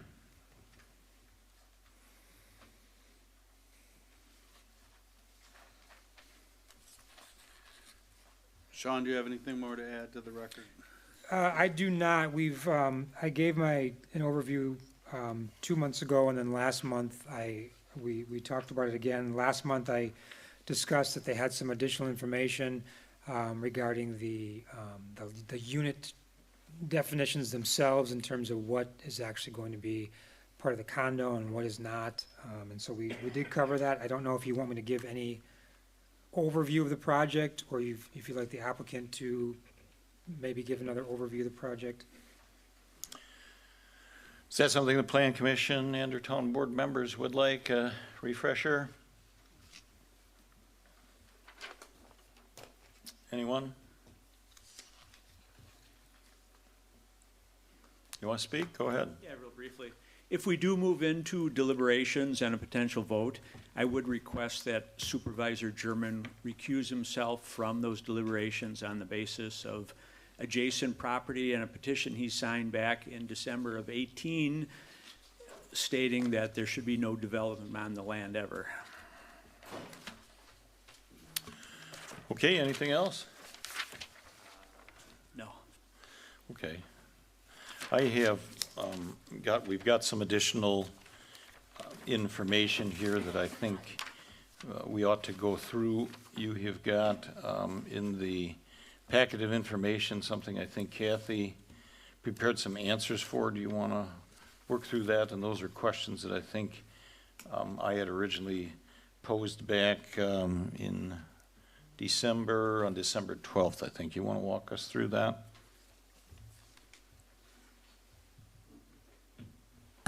So question 1 was, how many acres of land are there in the town of Waukesha? There's 13,709 acres, 0.70 acres. How many acres of land? I received the information from the county land use or GIS area. So I didn't come up with these numbers. Our last numbers that I was given were from our old plan. These are from our new comp plan. So these are newly updated.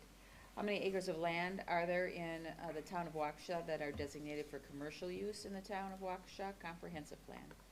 There are 498.91 acres, which also includes the 35.51 acres of commercial office. What percentage of land in the town of Waukesha does this constitute? 3.6%. Question number 3 was, how many acres of land are there in the town of Waukesha that are designated for residential use in the comprehensive plan? There are 6,442.32 acres. What percentage of land in the town of Waukesha does this constitute? 46.9%. Question number 4, answered by Planner Malarkey in the letter that was dated December 30th. We went through that at the last meeting. Question 5 was, is it true that there is language pertaining to the PUD or Plan Unit Development in the conditional use section of the Town of Waukesha Code of Ordinances? The answer is yes. On what date was the language incorporated into it? June 27th, 1979, adopted. The Town of Waukesha had section 11.11 sub 14 residential PUDs in the A1 agricultural district and in any residential districts. Question number 6, is it true that there is language pertaining to planned unit development or PUDs in the A1 agricultural zoning district section of the Town of Waukesha Code of Ordinances? Yes, there is. What date was that language incorporated? It's the same language that number 5 was, same date, June 27th, 1979 was adopted. The town had section 11.11 sub 14 residential PUDs in the A1 agricultural district and in any residential district. And then I made a note that the town of Waukesha first adopted the town smart growth comprehensive land use plan 10/8/2009. Okay, thank you for gathering that information. Any questions about that information? Well, I guess one quick question I've got under question number 2 there. We've got 35.51 acres of commercial office. Is that indeed, or do we know, is that indeed the 34.29 acres that's part of the tax key numbers for this proposal? Do we have reason to think so? There may be a slight discrepancy in that, but the... What GIS has that property? Yeah, okay, so it's close. Question then that I would have, if this proposal were to move forward, then the acreage, be it the 34.29 or the 35.51, which is currently designated for commercial or commercial office use in the town of Waukesha plan, that acreage would be lost for that use. Is that correct? There would be no more commercial office planned. Okay. And then I guess the question that I would have is, that would be that 35.9 or 35.5 acres or 34.29 acres or thereabouts.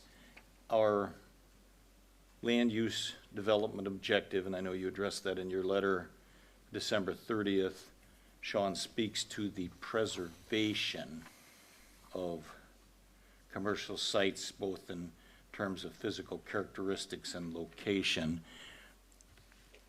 We would then in the town see a reduction of, I did the math, and it's about 7% or a little bit over 7% of commercial land designated for commercial use in the town of Waukesha. Is that fair and accurate?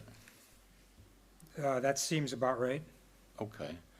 So the question I've got, and maybe Mr. Crotty would want to speak to that, do you have some evidence to present to us, or substantial evidence, that if this were approved, that it wouldn't, how would this preserve the use of commercial sites in the town of Waukesha for commercial use in terms of physical characteristics and location? If it's a 7% loss, how would that meet that objective? Is there an answer to that? Yeah, I'm not clear on what condition you're referring to.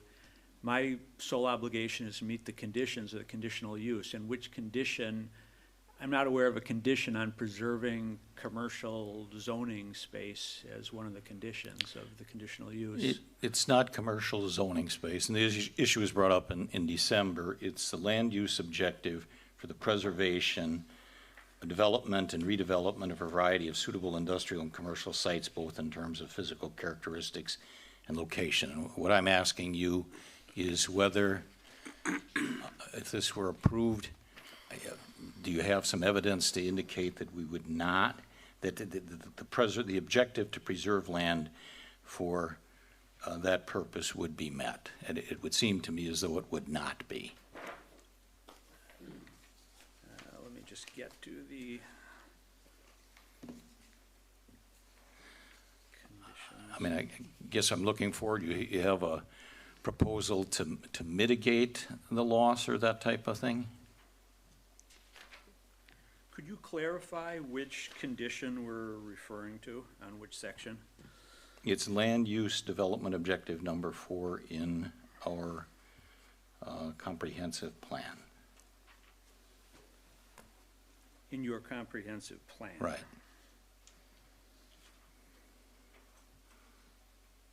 And restate that, please, again. And this was brought up in December. We have a comprehensive plan, comprehensive plan, land use plan, and it includes a land use objective and it includes a land use map designated as for commercial use. And the objective is the preservation, development, and redevelopment of a variety of suitable industrial and commercial sites, both in terms of physical characteristics and location. And I'm asking, how do we meet that objective if this land use is not for commercial purposes or commercial office, but it's for residential? How do we meet that preservation objective when we'd be, it appears to me, losing 7% of land that we were preserving for that use? I do not see why that is a question even. I believe I need to just meet the conditions of the conditional use, and that is not a condition of them. That is not listed in any of your conditions of the conditional use here. So you think you can ignore our comprehensive plan? Is that your point of view? Well, I would request maybe a opinion from your attorney on whether I have to meet that comprehensive plan or meet the conditions of the conditional use ordinances. Okay, if he's prepared to offer an opinion, he can do that. Well, all I can do is quote from the state law that they changed, saying that this went from a privilege to a right. The state law, and I can pull it up and read you specifically, says that if he meets the requirements and conditions of the conditional use law, you have to give the conditional use. But I'm gonna pull up the language, I wanna read it to you, and, that's all I can do is read you what the law says. So is our comprehensive plan part of the conditional use ordinance? I'm not sure I'm asking that right. I don't see how our comprehensive plan is part of the conditional use. I understand your question, Chairman. But I believe you're quoting from the comprehensive plan, right? I am. Yeah, okay, so I don't see how we didn't put a condition in the conditional use criteria for that to be met. Well, I guess then, and that's the point of discussion, your position would be then, in any conditional I'm not use stating were a position, I'm trying to understand your position. Well, my position is, I'm questioning, I'm looking for substantial evidence or what or not that says that we are to ignore our comprehensive plan. I think, and Sean might help out, that I think there is verbiage that says that, and help us find that you may disregard the comprehensive plan. Sean, direct us to that, please. Well, on the first page of my planner comments, where we're at the very bottom, where it talks about comprehensive plan, that paragraph, and continues on the next page, was my opinion on how this fits in with our comprehensive plan. I understand that's your opinion, but there's language someplace that says that the comprehensive plan may be, In the checklist that you're referring to? no. So we have this checklist that we've used since Act 67 has been put into place. We have been using different checklists, I agree. I mean, The conditions in the checklist change pursuant to the project. right, But we've used this checklist since Act 67 has been put into place. we have used a checklist. Okay, a checklist. Let me try. All right, let me answer So- both questions All right. before we go any further. The first question you asked me was, what are the requirements or conditions that they have to meet? That section reads as follows. If an applicant for a conditional use permit meets or agrees to meet all of the requirements and conditions specified in it says city, but town ordinance, or those imposed by the city zoning board, the city shall grant the conditional use permit. Any condition imposed must relate to the purpose of the ordinance and be based on substantial evidence. So that's the first answer. So if you have a line somewhere in your ordinance that says, in order to get a conditional use permit, you have to meet the land use objectives in the comp plan, then they would have to do that, and Sean would have put it on the chart. Correct, Sean? Correct. Well, can I just respond to that for a minute before we go to the next one? Or you want to go to the next No, one of first? course. We'll come I back. mean, it's your meeting. I'm looking at, well, no, it's our meeting. It's not my meeting. Well, I didn't mean it that way. I meant not for staff.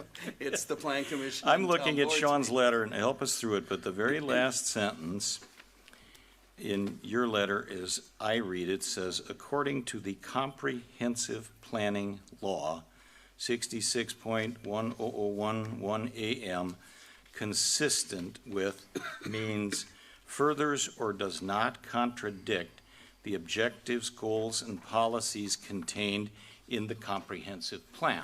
So then we can go to, I guess, a judgment decision is if we are not preserving land that has been identified in the land use plan, in our comprehensive plan, as commercial site, then, and we're basically losing 7% of that land, I don't think we're preserving it. So are we, I guess put it to you, Attorney Macy, are we required to follow Comprehensive Planning Law 66.10011 AM? Well, if you have an ordinance that says in order to grant a conditional use. I don't know what Mr. Malarkey was basing that sentence on. So I think he has, but let me read the other sentence just so we finish the loop here. 2M says a conditional use permit that may be issued by a political subdivision does not need to be consistent with the political subdivision's comprehensive plan. That was the other sentence you asked me to look for, and I pulled it up. I'll read it again. A conditional use permit that may be issued by a political subdivision does not need to be consistent with the political subdivision's comprehensive plan. You asked me for that sentence, and I wanted to answer your question. And I guess let me follow up on that, but it says it does not need to be, but I guess are you reading that to say that does not need to be is the same as saying that it is to be ignored? Is there any discretion? Don't change the word, it says what it says. No, I mean, it may not need to be. Does that allow any discretion at all when it says it does not need to be? Certain of these things I would have to research and see if there's any case law on, so I can't answer that question. I mean, it's don't not- feel comfortable answering that question. And that's fair enough, but it doesn't say you shall ignore it or you don't need to follow it. It says it may not need to be. Or the words again? But we still have to go back to the first one I read that says that if they meet all the requirements and conditions of the ordinance, you must give it to them, so we still have to tie back on that one regardless of the second one. And that's where we were going to ask Mr. Malarkey. I'm looking for his sentence that you read, I'm sure it's here, that about the comp plan, and I don't know if, because he didn't put it on his chart. What, if I can clarify, the chairman asked a question to me, and the question was, is the request which is before us, which, if approved, would allow residential development on land which is currently designated for commercial use, consistent with land use development objective number 4 in the Town of Waukesha Comprehensive Plan, which calls for the preservation, development, and redevelopment of a variety of suitable industrial and commercial sites, both in terms of physical characteristics and location. So he asked, is it consistent?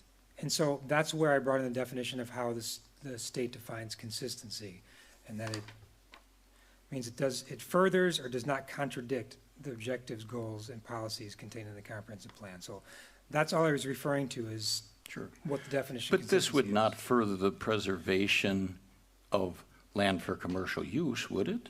No, not necessarily. It would not necessarily further that, but it doesn't necessarily contradict that preservation either. It just, in my opinion, what that says is that a variety of suitable industrial and commercial sites will be provided in the town. It doesn't mean this site needs to necessarily be commercial. We have a plan for commercial office, and I understand that's the opinion that that's the highest and best use for that property.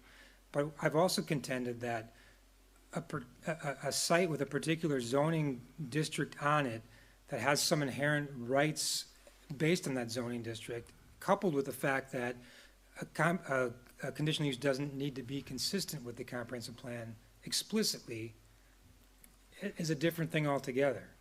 I understand, but isn't our Town of Waukesha land use plan there, which has existed since, and Kathy had the date, October of 2009, which we revisited last year and said, no, keep that there, don't change it. It's been there for 10 years. Isn't the designation of that in land use for commercial use, isn't that a step towards preservation of the land for that purpose? It is. Well, thank you. So, if I'm not mistaken, this is the only tract of land in the town of Waukesha that has the designation of commercial office, is that correct? Correct. I think so. Why is that? Why in all of the commercial land that we designated, which is not extensive but significant, why is this the only one that specifies commercial office? Why an office?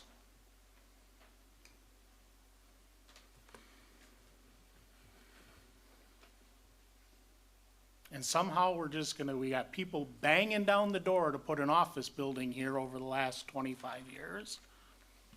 How many parcels of land are left in the town that are 35 acres in total? I don't know, how many are there? That's a good question for a planner. Would you like me to come back and tell you the number of parcels that are 35 acres or larger? He asked the question, I didn't. But how will that play into whether or not he meets the requirements and conditions of the law? I don't know. I mean, let's at least keep on the focus of what the law says. The law says that he has well, first, you wrote a code. This community wrote a code, and Sean, I think, has carefully stated this, that allows a person to apply for a conditional use in this zoning and in this comp plan for this proposed use. Is that a correct statement? The current zoning allows him to apply for a conditional use for a PUD, yes. And this board moved forward to terminate all conditional use laws and decided that that wasn't a great idea and pulled back on it. But That's immaterial. irrelevant. No, it's not irrelevant. Well, this was Totally. filed before that, I believe, so that, I think, in due respect, I don't know that that's material, because he had the right to apply for this. It's my understanding, correct me if I'm wrong, or is this a different petition now? I don't want to state that wrong. I'm sorry, a different petition than what? The Was this original filed petition before? that was filed before we repealed, or we talked of repealing the conditional uses. I can't remember off the top of Yes, my this head. was filed before you thought about repealing all your conditional uses. Of which we didn't repeal anyway. Well, but I have to agree with the chairman, that's immaterial, because whether you repealed them or you didn't repeal them, he would have still had the right to continue to operate under this, the existing document that was in effect on the date that he applied. The mere fact that it's the same as the document that day and today, I don't know how that And- changes anything. And as Chairman Macy has said numerous times now, it's not a question of. Attorney Macy. Yeah. He I'm can be sorry. chairman. You want to be chairman tonight? Go ahead. Well, thank you, sir. Attorney Macy, it's not a question of what would be ideal, but it's a question of, do I meet the conditions of the conditional Well, use? I didn't say the first part. I would never say that. That's their decision. I said the law, Right. all I'm doing is quoting the laws and trying to focus on the laws. And the chairman has indicated that he believes, I don't want to put words in his mouth, that the land use objective in the comp plan is a requirement or a condition of the ordinances that they have to present, they should be presenting substantial evidence on. I'm not putting words in your mouth. I believe that's what, and I just brought it back to Mr. Malarkey saying he didn't put it on his checklist. I think, I'll just tell you right now, I think we need to get the answer to that question to get it right. And I'm not sure we're going to get it here tonight. I mean, maybe we even need to have an administrative law judge or something like that weigh in on it. I think we need to get this right. I'm not trying to push somebody to it. I know you probably got some anxiousness, but I've not got a final conclusion on it, but I certainly have some questions about that. I mean, comprehensive, you referenced comprehensive planning law.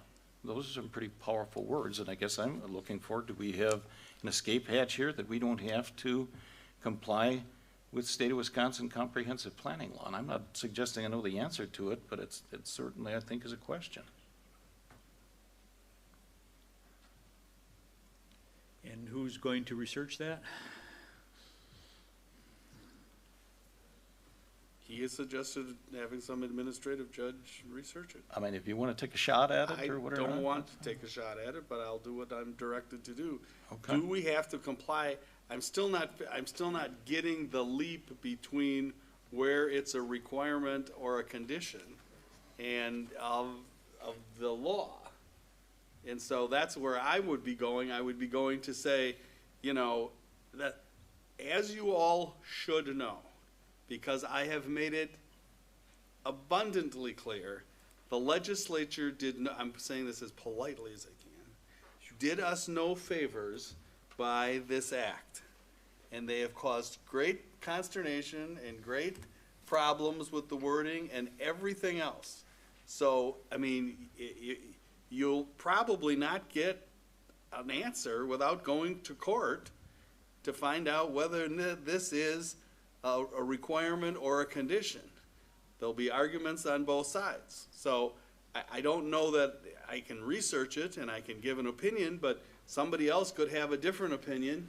You know, you have to decide whether you feel it's a requirement or condition and whether or not that requirement or condition has been met. Right? I mean, am I saying that? Would, Mr. Malarkey, you're the planner, and wouldn't you, you know, is that they have to make the decision of whether or not the requirements and conditions of the town law have been met I would agree, by yes. substantial evidence. And you have done your best analysis of our codes and put the matrix together, indicating that that's what you feel are the requirements or the conditions.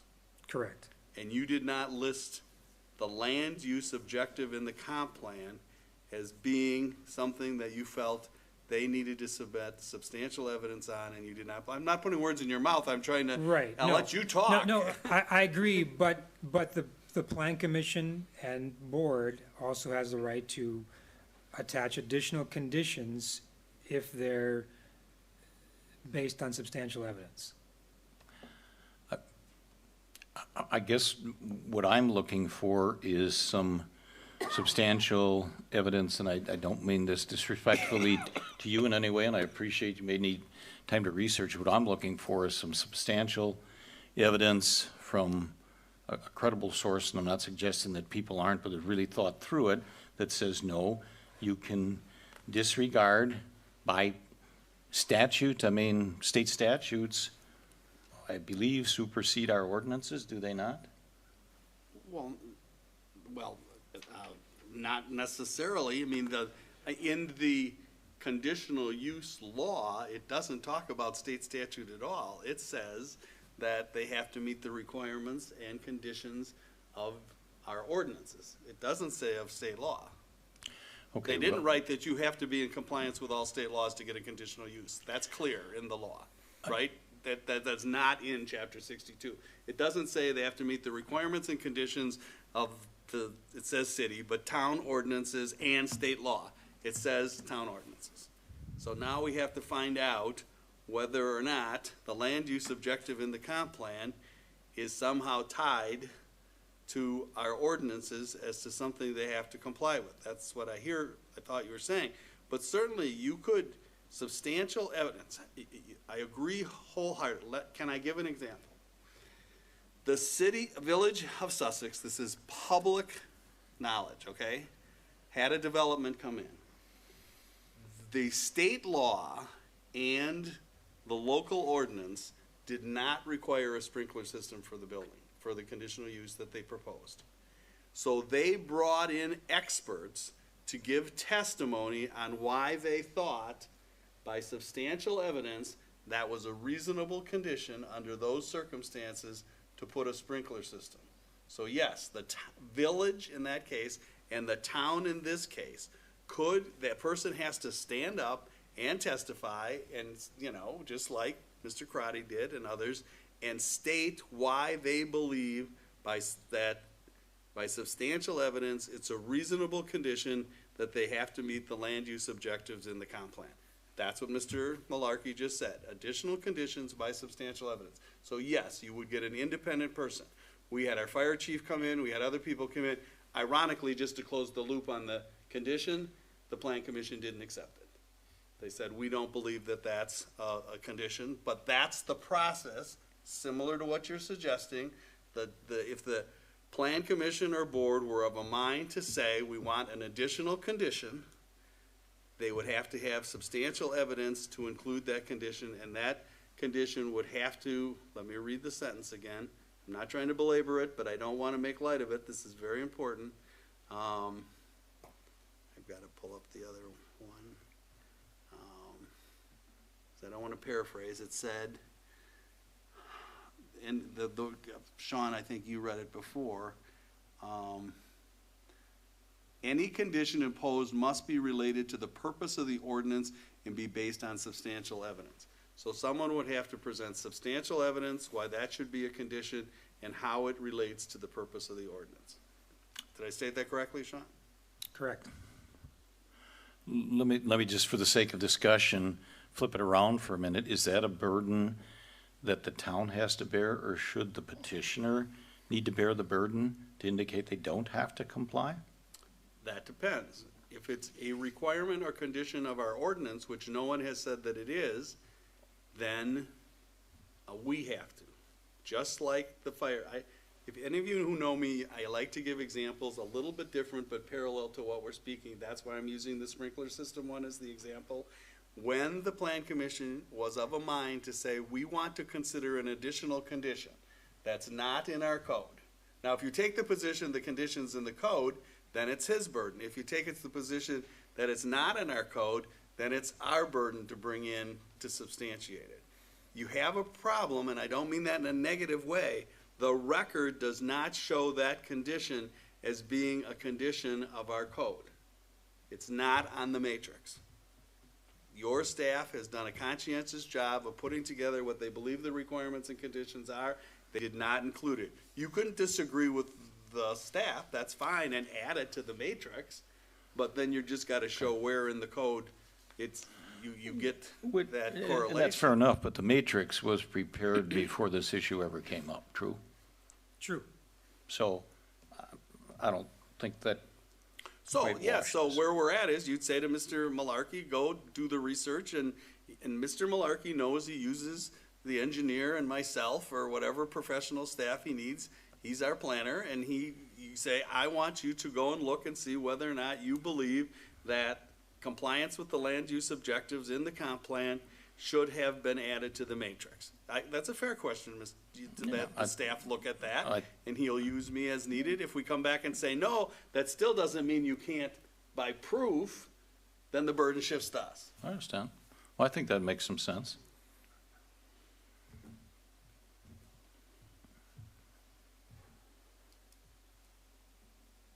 But doesn't my letter already speak to that point? That was my opinion. That it is a requirement or a condition? No, not specifically that point, but the question that was posed was whether or not this development furthers that objective. That's not what the law says. The law as to whether you are required to give a conditional use has nothing to do with whether it's, as you just said, Furthers the further the objectives. That's not, I can't find anything, I mean, if you can point to something that says you can, as a requirement of getting a conditional use, you have to further the objectives of the land use plan, I would agree with you, but then it should have been on the matrix. Right. Are you of a position you want to add it tonight to the matrix? No, that's not what I'm saying. Okay. That was the question that was asked to the chairman at the last meeting, whether or not the development furthers the objectives in the comprehensive plan. And my response was,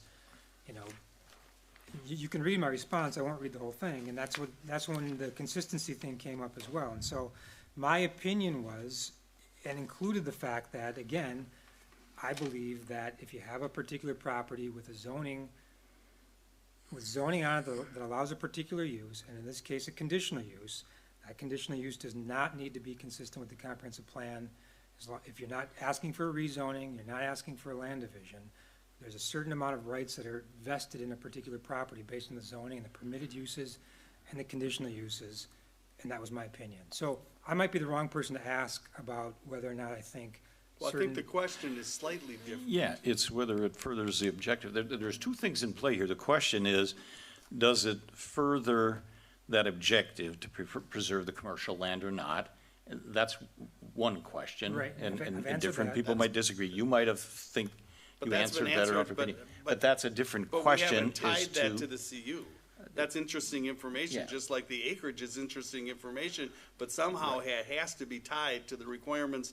So, Mr. Malarkey, the question is, based on everything that now has been presented about acreage and things, would you take another look at our code to see whether or not you feel you would modify your requirements or conditions in any way? I would be happy to do so. I mean, I think that's the question. Yeah, it is. And if you say, no, I can find no tie, after talking to me or researching it, I can find no tie, then it comes back to the plan commission to say that they want to make it a new condition or a requirement. For me, it's, I think we're maybe saying something, it's two-part thing. One is it consistent with that land use objective? That's a question. That's a separate question of whether whether it needs to be or not, okay? I mean, I think that's a separate question. But I have to continually focus the discussion on the law, and your first question is immaterial to the law, in all due respect, other than if you want to make it a condition later. Because there's lots of things that are in the code that are significant and important, but they're not requirements or conditions to get a conditional use. I understand that, but all I'm saying is apparently there's statutory requirements that are comprehensive planning law. Have we fully researched that and exhausted to see what that says? Well, If the answer isn't, I think we should. I don't know. Well, I can only say it the way I've said it and the way the law says it, because that's what would be reviewed, and that's what my job is to make sure that the Plan Commission and Town Board understand the law, not what we like the law to be. I get it, but you're looking through the knothole of conditional use in Act 67, and that might be the right knothole and the only knothole to look through, and I don't disagree with that. But what I'm asking is, when I see stuff, and I haven't researched it, maybe somebody needs to, but when it talks about comprehensive planning law, can we simply push that off the table and ignore it? That's the question, and maybe we can. But I want to be sure where we're going. My name is John Merrick. I represent the other half of the ownership interest in this from my father. I live at W221 South 1487 Overlook Trail. At the end of the day, Supervisor German, Chairman Fisher, Commissioner White, and Supervisor Stigler have expressed that they don't want anything ever built on this property previously. And I'll finish it before you speak. Thank you. Just proceed with your comments, Mr. Merrick. And I'll finish before you speak. Thank you. I enjoy some. You will speak respectfully. I am speaking respectfully. Proceed respectfully, please. I have announced you respectfully, and I expect to be heard. Proceed respectfully, sir. At the end of the day, none of you should be sitting up here.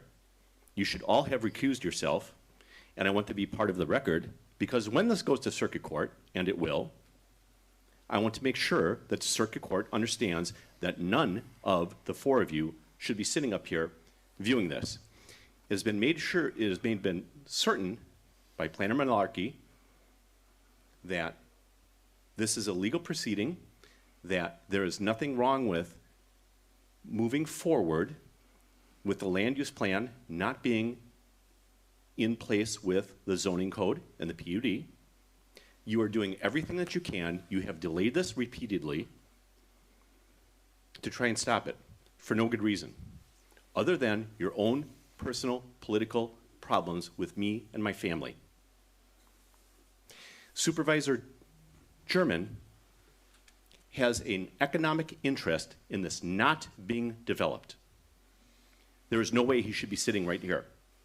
And the fact that you not have asked him to be recused to the issues at hand. The fact that you have not, that is an issue at hand. The fact that you have not asked him to be recused is a problem in and of itself. That is going to be a problem for the town of Waukesha and the taxpayers of the town of Waukesha when this goes to circuit court, and it will. Okay, who's next? Mr. Hahn, would you like to speak? Yeah, I just had a question. I can't deal with the legalities. I don't know, and it seems like a lot of you don't know yet. But my question about the comprehensive plan and the number that was determined at 7%, and the preservation of such land, I'm just wondering, when would it become a problem? And maybe it's not a problem if we knock down what we have to 93%, but then the next one it's 84%, and so on down. So I'm just wondering where the board would feel uncomfortable converting land intended for industrial or commercial uses, how far down would you be willing to go before you would say, well, wait, we have to, you know, protect our land in that category? That's all I had. I just see it going far and far and far down the way, and maybe this one goes and it's fine and we're down to 93%, but somewhere along the line it disappears entirely. Thank you. Thank you. Who else would like to speak?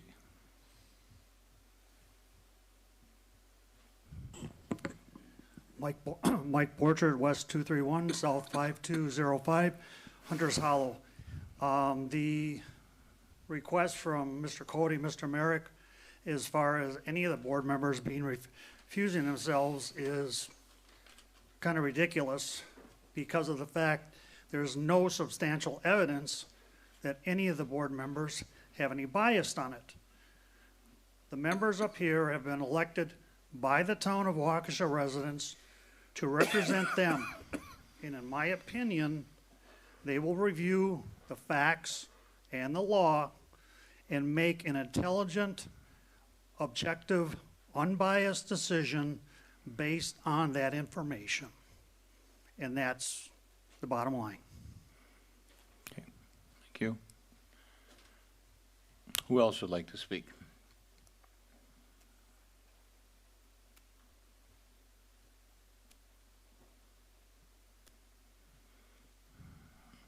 I will just tell you for my part, I do not have a bias about this. I just want to make sure we're doing it right.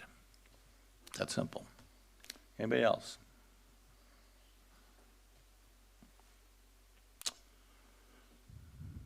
Anybody else from the public want to speak? What's the pleasure of the group then? We either have to close the public hearing or we have to continue the public hearing, adjourn it, and continue it, awaiting additional information. What's the pleasure of the group?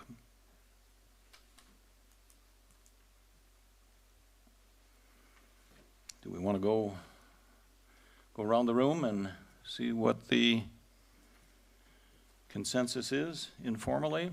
Are you comfortable with that or not?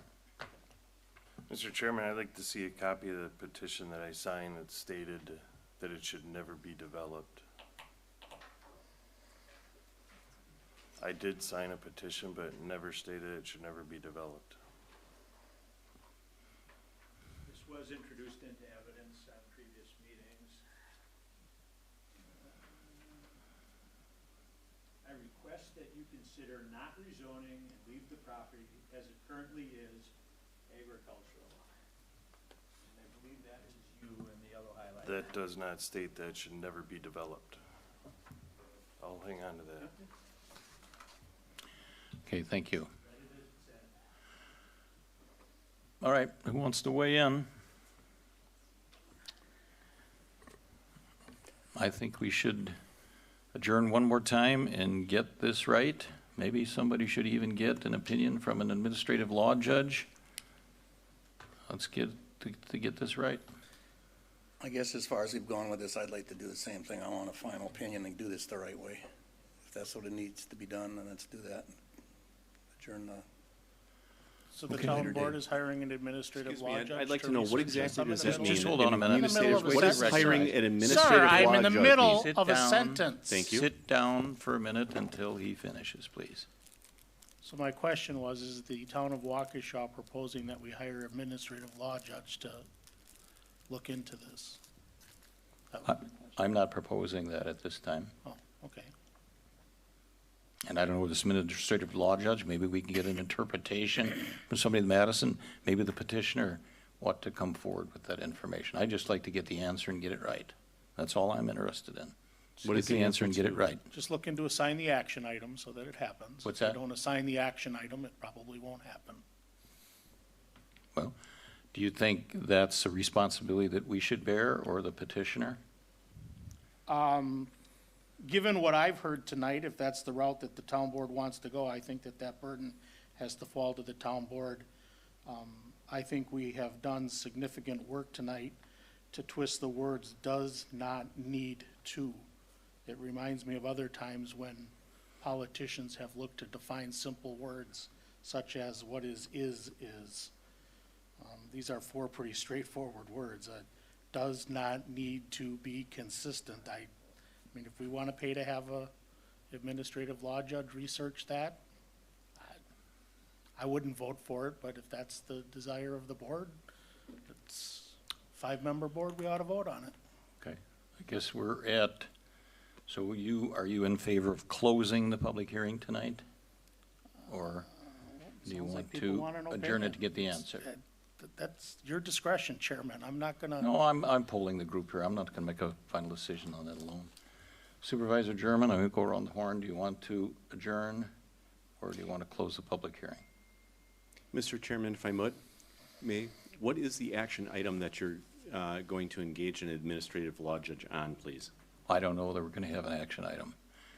We're gonna continue But, pooling. Mr. Chairman, Just hang on a minute. You asked to Hang engage an administrative law judge. I'm just am- asking what the Mr. Merrick, action item is. hold on a minute. You can speak in a minute. I'm basically giving the board members an opportunity to weigh in, after which you can speak. So hang on a minute. Do you have a pleasure, Mr. Chairman, about whether we adjourn or continue this, or whether we close the hearing tonight? Honestly, after all the accusations, I don't know if I'm at liberty to even make a decision, because 4 out of the 5 people up here had accusations thrown at them. Okay, well, I guess that's your prerogative. Supervisor Radke? Well, I think we've delayed it several times. Appears you're gonna wanna do it again. I would say close it. Okay, close it. Commissioner White? I'm with, David. I've been accused of some stuff tonight, and I'd rather not say anything. Maybe I said that, maybe I didn't, but until I find out what I said or what I sent, I ain't voting on anything. Okay. Commissioner Cisney? Actually, I'd like to make one more comment. Sure, go ahead. And to say I'm for or not for it at this point, I think that's absurd, because we haven't voted on it, so I'm not saying I'm for it or not for it. So I just want to make clear that right now that I'm 50-50. I just want to make everybody aware of that that ain't saying for it or bad against it. He's changed the plans. It might be a good thing now. You know, and I just want to make that aware. Okay. As a new planning commission member, I don't know enough about this program or this process to be able to be intelligent and speak intelligently. I'm not ready to vote on it. I still have questions, I guess, and I'm not ready to vote. Okay. All right, then we will, go ahead, you can speak, Mr. Merrick, if you want again. My question is, what are you going to engage an administrative law judge? What is the question that you have? I'm not sure whether we're going to engage an administrative law judge or not, but we need to get the answer to whether or not, from my perspective, and this is my perspective alone, but whether the town of Waukesha in this instance can basically ignore or cast aside its comprehensive plan. That's the fundamental question, okay? Fair enough. Okay, You've heard of thank Act you. 67, though, in the Landowner's Bill of Rights? I have. Okay. And you understand that we have, by substantial evidence, met all of the requirements? I've heard of Act 67, okay? And you understand that we've met all the requirements of the conditional not, use? This is not a debate. If you would like to I'm express not your asking point of you view, for go a ahead. debate. I'm just asking if you understand. If you want to debate, I'll debate you. You can make public comment and you can tell us what you believe. This isn't an inquisition, so go ahead, Mr. Merrick. If you want to indicate what you believe, make your representations, please do. We're happy to hear those. Okay, Mr. Chairman, do you have dispute of any of the substantial evidence that has been presented at this meeting and other meetings previous to that we have not presented substantial evidence that we have met the conditional uses of the conditional use plan for this development? We are not making accusations, and we're not to the decision-making part of this program. Of course, you're the decision maker, sir. No, sir. The public hearing is ongoing, and I will not engage you in argument. If you're going to be argumentative anymore, I'm going to ask you to sit down. This is not the point of time for argument. This is basically a public hearing. You're more than welcome to come and state your points of view. Okay? So my question to you, sir. No, we're not answering questions. Another public hearing. My question to you, sir, is have we not met any of the conditional uses? I think I told you the answer to that question about 4 times, so we're moving on. Unless I hear something different, I understand some people are uncomfortable. I think even though a lot of people didn't weigh in, the majority of the people want to continue this public hearing. So it will be continued, and we will resume on March, what's the date, Kathy? March 12th. Okay, moving on. Adjourn the public hearing to March 12th at 6:30. Yep, I will make such a motion. Is there a second to the motion? I will second the motion. Okay, motion was by Commissioner Sisney. All in favor indicate by saying aye. Aye. Opposed? Okay, the motion passes, and we'll continue then. Thank you all for your appearance and participation. At this point in time, we are at a point in time to adjourn the Plan Commission. Is there such a motion? Can I ask, did everyone Go ahead. vote on that? Did everyone from the Plan Commission? Well, let's go, I guess, and clarify that on the motion then to adjourn, or you want to go quickly around the room or what on the motion to adjourn? I just need to hear it louder. I just couldn't hear if everybody answered. I answered. I answered. I answered. I answered. I did not answer. I thought the vote was for the planning commission. So do you want to, oh, I'm sorry. All right, we can go back through that then, and I guess we should ask for ayes, nays, and abstentions. So on the motion to adjourn the public hearing until March, give me the date, March 12th, all in favor of that motion indicate by saying aye. Aye. All those who are opposed Abstain. and abstentions. Okay, have you got it? Okay. All right, and the adjournment of the Plan Commission then, did we have a motion for that? I move to adjourn the Plan Commission. Is there a second? I can second that. Okay, motion by Supervisor Stigler, second by Commissioner White to adjourn. All in favor indicate by, all Plan Commission members in favor indicate by saying aye. Aye. Aye. Opposed? All right, that passes 4-0. Thank you. Do we need to take a break, or can we move quickly through the town board business? What's the pleasure of the group? Anybody want a break? I'm good. Okay. Thank you, Plan Commissioners. All right, we'll move quickly then. Discussion and possible action on the 2020 road paving, and request engineer to work with Public Works Director Noli on preparing the package for possible action at the February 27th Town Board meeting.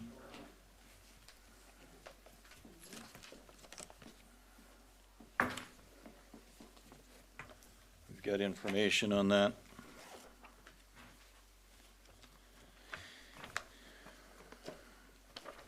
We've got several documents in your packet.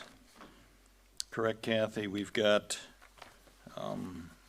an overall document. You want to explain what that big document is? This is what we got from AIRS.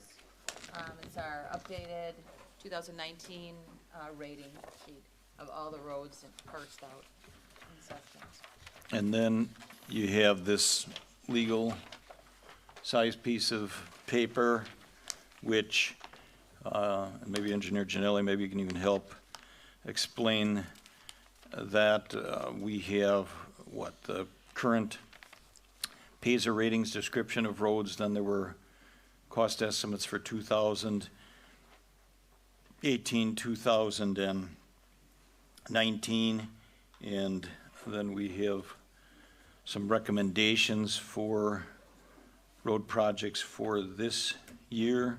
That's showing Beheim Road east of Guthrie, pulverize, shape, and pave, $154,377, and then Glengarry Road, Marcel Charles to Big Bend Road, and Marcel Charles to Marcel Mala Drive, mill and overlay with base patching, $110,000 for a total of $264,377. Chris, do you want to enlighten us a little bit more on that?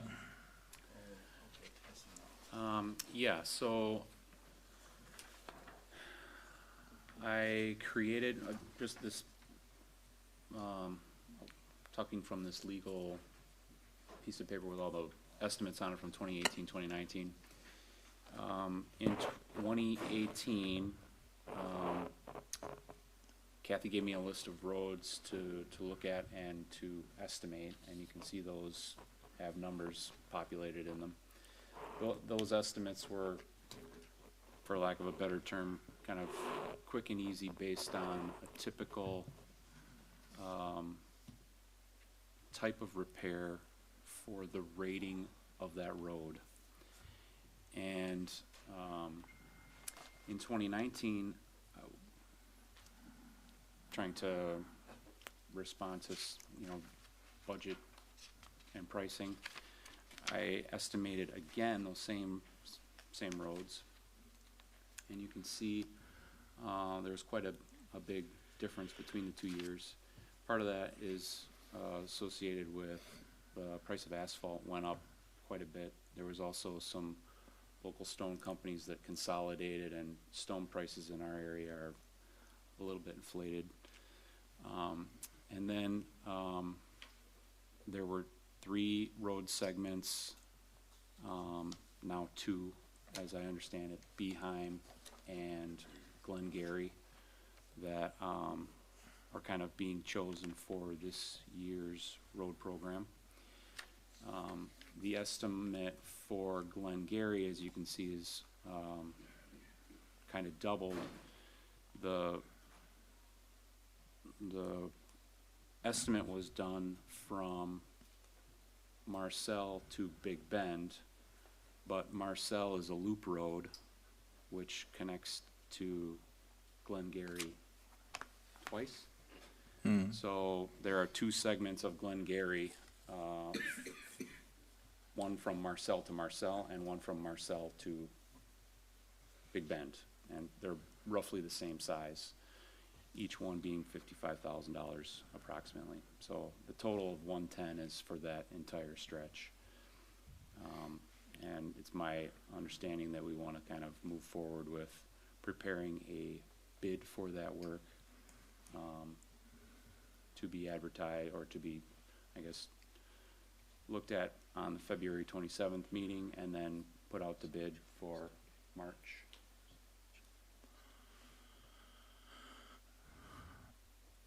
Okay, thank you. We, just a couple of things we have, I believe, in Kathy, correct me if this is wrong, but we have $250,000 in the budget for repaving for 2020, correct?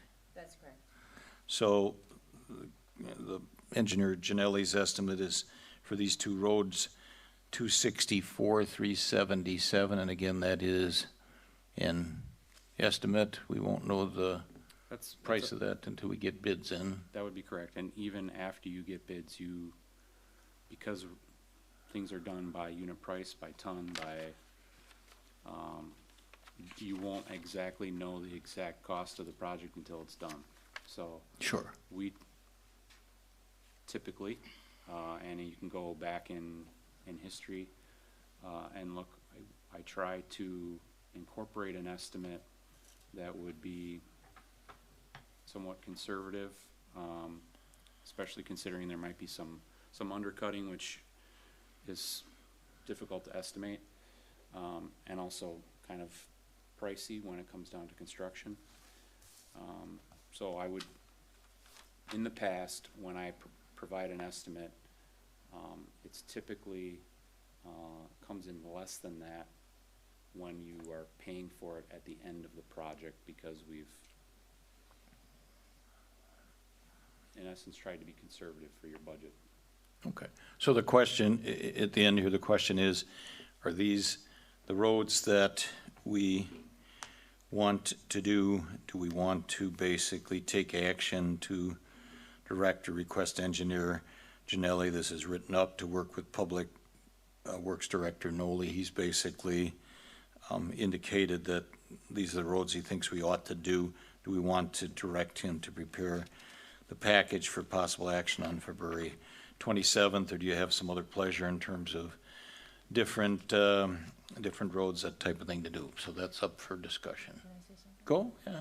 So I do want to remind you that last year I had applied for the local road improvement grant, And we did get, we did qualify for that, for Beheim Road to be done. So that we get reimbursed once the work is done. It's just a little over $19,000. So we'd still be under budget by doing these two roads that Jerry has pointed out. But specifically, we do need to do Beheim if, this year, if we are going to request that reimbursement with that grant money, to gain that grant money, I'm sorry. Thank you. A couple questions, if I may, Mr. Chairman. More pertaining to the ratings and the larger of the two sheets. So just scanning through, Anoka is listed as a 9. Higher is worse? 10 is perfect. Oh, 10 is perfect. and Okay, those one are the roads is we did. incredibly bad, Okay, then yeah. that makes sense. So then I guess I'd revise my question is why are we doing a 7? Beheim is listed as a 7 for this section, and Glengarry is listed as a, this is why I thought higher numbers were bad. Because the ones that we have, and that section of Glengarry is also a 7. I mean, I don't mean to show any self-interest here, but I'm living on a 4. And getting beat up pretty healthy by my neighbors about it. There are several sections of Beheim. Are you looking at Yep. the correct one? So on the third page? Yeah, third page, couple 2 and 3 lines from the bottom. Was it Glengarry, right? Yeah, Glengarry, Marcel Mola, Charles Marcel, that's a 5. So that's all that area there. Yeah, I can assure you, I drove the road and I would never give it a 7. Well, I think the South Valley. I'm wondering what we're doing. Yeah. Can I just ask for clarity, and I'm not sure, did we type this up, Kathy? Are these, No, we did not type these up. okay, is there Oh, some yes, we did. inconsistency between the ratings on these and the ratings on the big sheet that was done this fall? I didn't notice any. This we did type up. I did not type up this. Well, I understand that. Do we know whether they're consistent or not? I guess is what I'm asking. I mean, this has got Beheim as a 3, and we're saying that on the other one here that, is it Ayers put that together? Is that the section, are they calling that a 4? I'm just trying to see if there's a bit of inconsistency in that. Can you help us with that, Chris, or not? Yeah, I mean, looking at what Supervisor Durr is looking at, the rating they've given it is a 7. On the sheet where we've kind of done the estimate, it's rated at, what, a 3? I kind of, But you think there's no way that section we're proposing to do, there's no way it's a 7? no. Okay. I hate to ask the obvious, but do we pay for these? Yeah, We pay for this? yes, Well, sure. I didn't do them for you, so I don't know. Ayers did. Well, if you're gonna do that, I guess I'm looking at my street down south from me there, and I mean, I'm just, for reference purposes here, but Well, you live on a state highway, so we can scratch yours. Oh, Glendale Road's a 5. I think it's like a 10. Oh, no, that's right, you're on Glendale. yeah, you got a good one. I think it's a 10. This road says it's a 6, and I mean, we've got, the road's breaking apart, literally chunks of concrete are falling out of it, coming out of the ground, and we gotta straddle it with cars so we don't run into potholes. I don't understand a 6 on that. And is this correct here where it says surface of the year, is that the last time it was paved? Right here? What does that mean?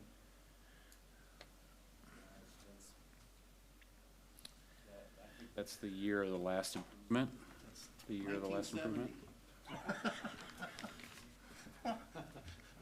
You talking And about I Big think Bend that's Road? probably right.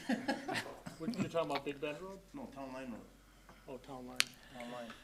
All right, this is all interesting discussion, but I'm not sure we want to have it on the YouTube where every supervisor's complaining about the condition of his road or No, not. it's not a complaint about my road. I understand. I'm trying That was to tongue in cheek. associate- That was tongue in cheek, Mike. I'm trying to associate, why are we doing roads where the phaser is definitely in the better half when there's a bucket load of roads that are in the lower half? And now, and apparently the answer is because the engineer doesn't necessarily concur with the phaser ratings, right? I would agree. I mean, I respect your In opinion. that response, in that specific item, yes. Well, Behind, we have the grant for, correct? Correct. So that's a given. I think we should, take a ride around or have Jerry take a ride around and do a rating. Jerry, good, bad, or indifferent, and I'm not here other than, I mean, Kathy and I have sat with him. Jerry, not here to speak for him tonight, but he is supportive of doing these roads. I mean, I suppose we could defer on it, look other ways, but am I correct on that, Kathy? I mean, I don't represent that, isn't he? He's supportive of doing these roads. So, I mean, the choice before it is tonight is we can tell Engineer Janelli to put the package together so we can authorize putting it out for bids on the 27th of February, or we can delay this and try to dig into it deeper and come back.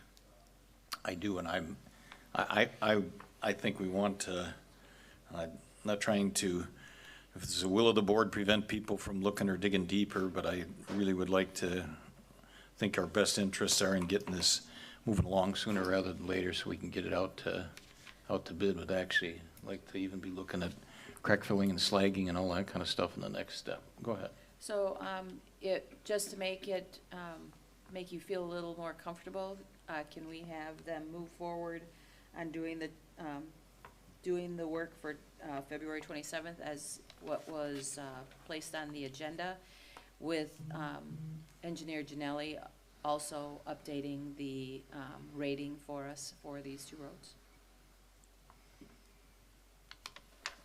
If that's I'm sorry, the run through that concern. again? If the concern is that the rating doesn't qualify, the Paisley rating that we got from Ayers and the rating that we have on the sheet does not line up, should we have Engineer Janelli, when he's doing the work on what's going to be needed in the package, also give us a new rating for those two roads? Give us another second look at those two roads. But isn't that the rating that's on this sheet? That's the rating that. So what else would he look at? I mean, the rating for Beheim on here is 3, and Glengarry is 4. But the rating we got from Paisley says, or from Ayers says that this section is 7. So it's a discrepancy, and if you wanted to clean that up, if you feel you want to clean that up, that was the discussion.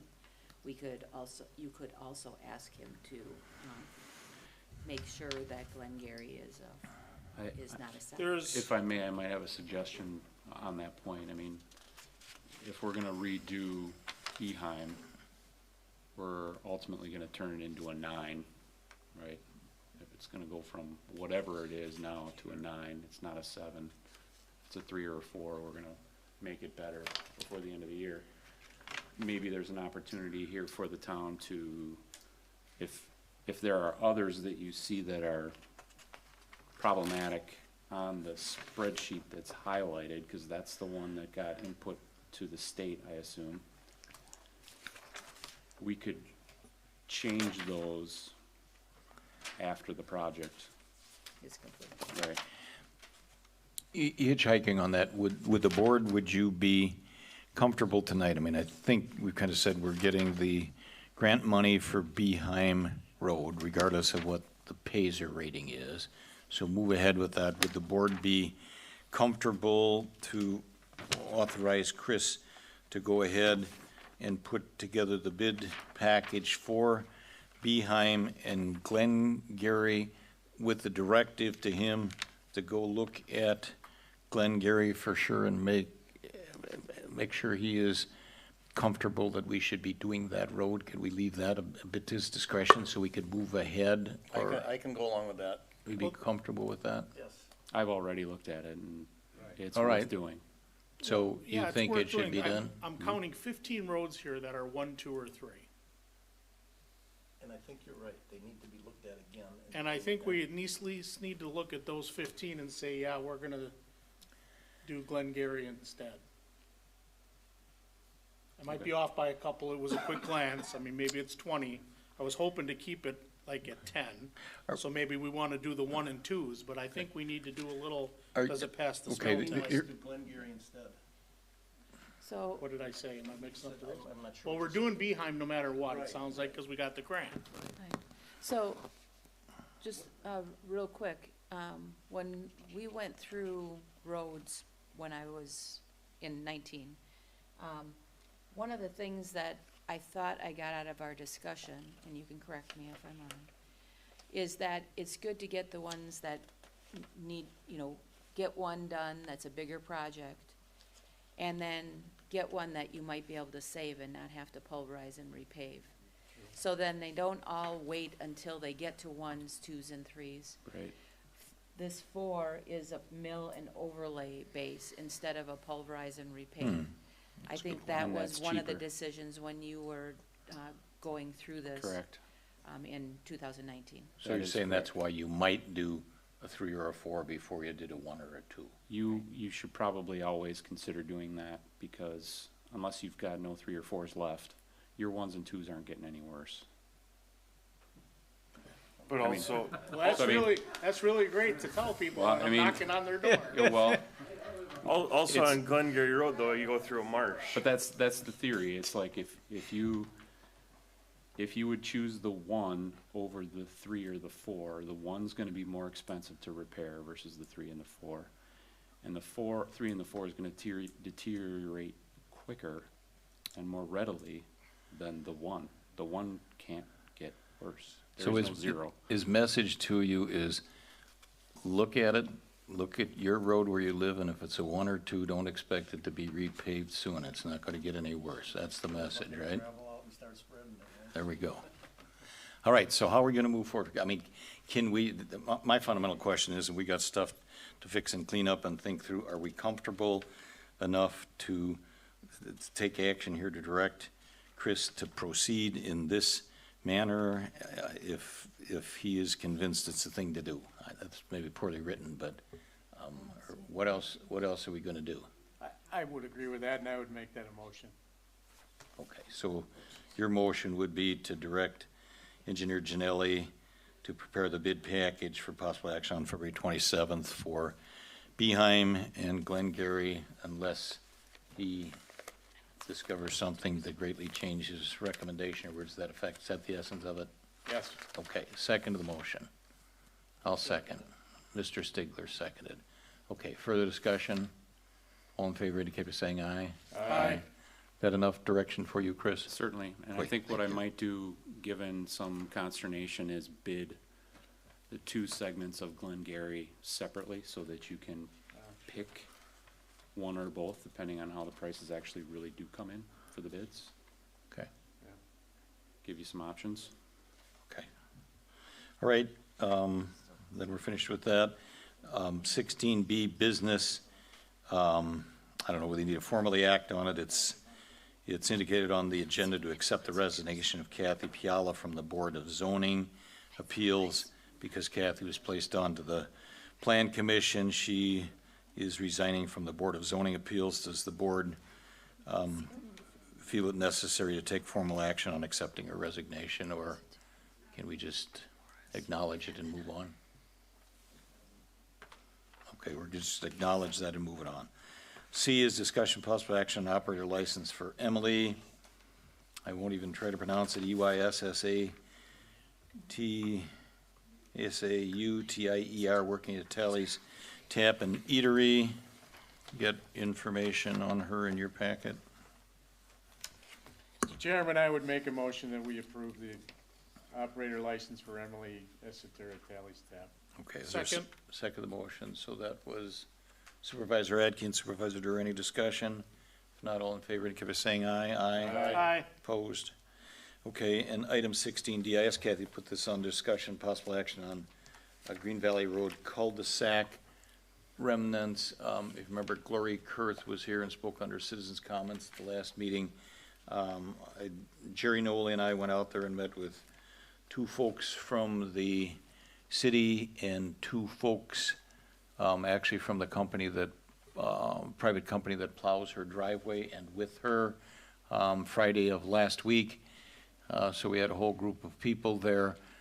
Cut to the chase, I think there will be some additional attention and concern given to plowing. If you recall, she was concerned that she'd like to have people see if, when they go by with the plow, if they could get a foot or so closer to her driveway. It's a bit of a challenge because you gotta hook around her mailbox with the plow with the wing on it. Jerry said he does that personally, so we're gonna try to give that a little bit of extra care to get through the snow season. It's about snow stacking, some of the sequencing as to who gets there first. I think the city was largely exonerated from being the culprit. There are two properties on the cul-de-sac.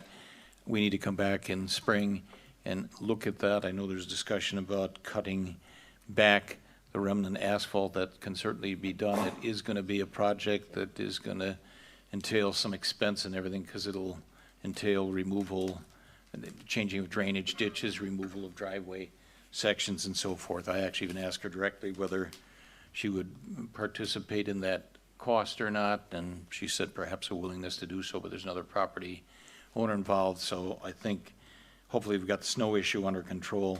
As soon as we get out of winter here, that needs to be revisited and see what would be involved and the cost, and if we want to go ahead with it. So anything further than that, I don't think there's any action to be taken on that, but that's an update that at least we attended to that concern. Okay.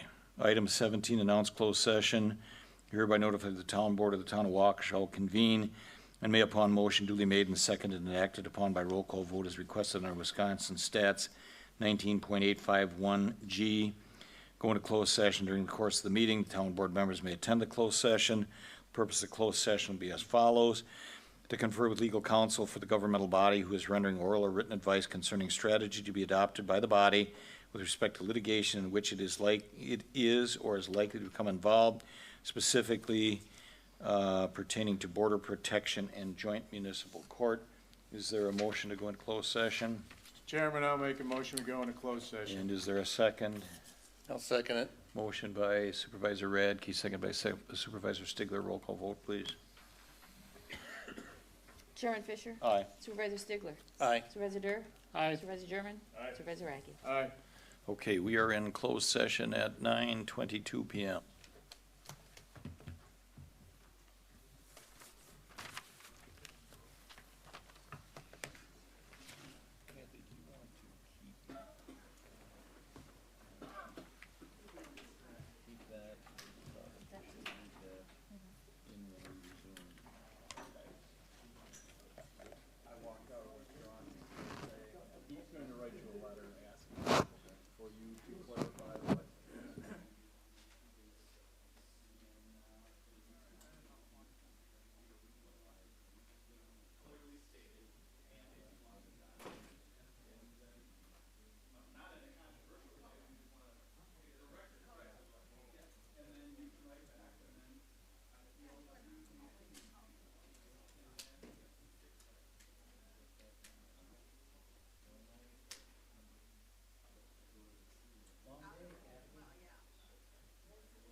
gonna be proposing doing that in one of my other client communities.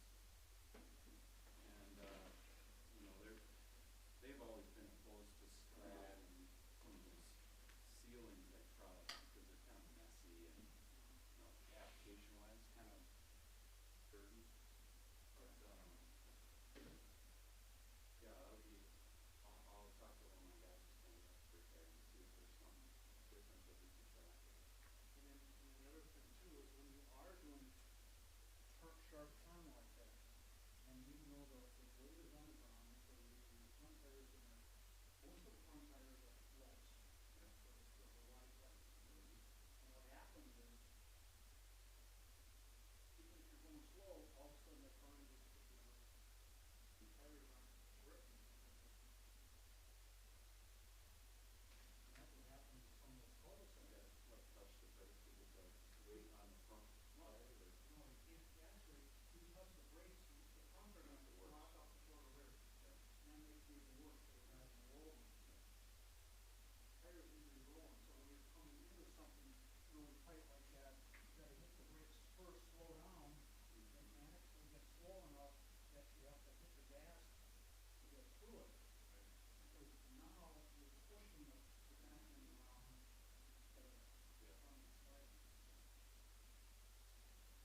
We are going back into open session at 10:04 PM.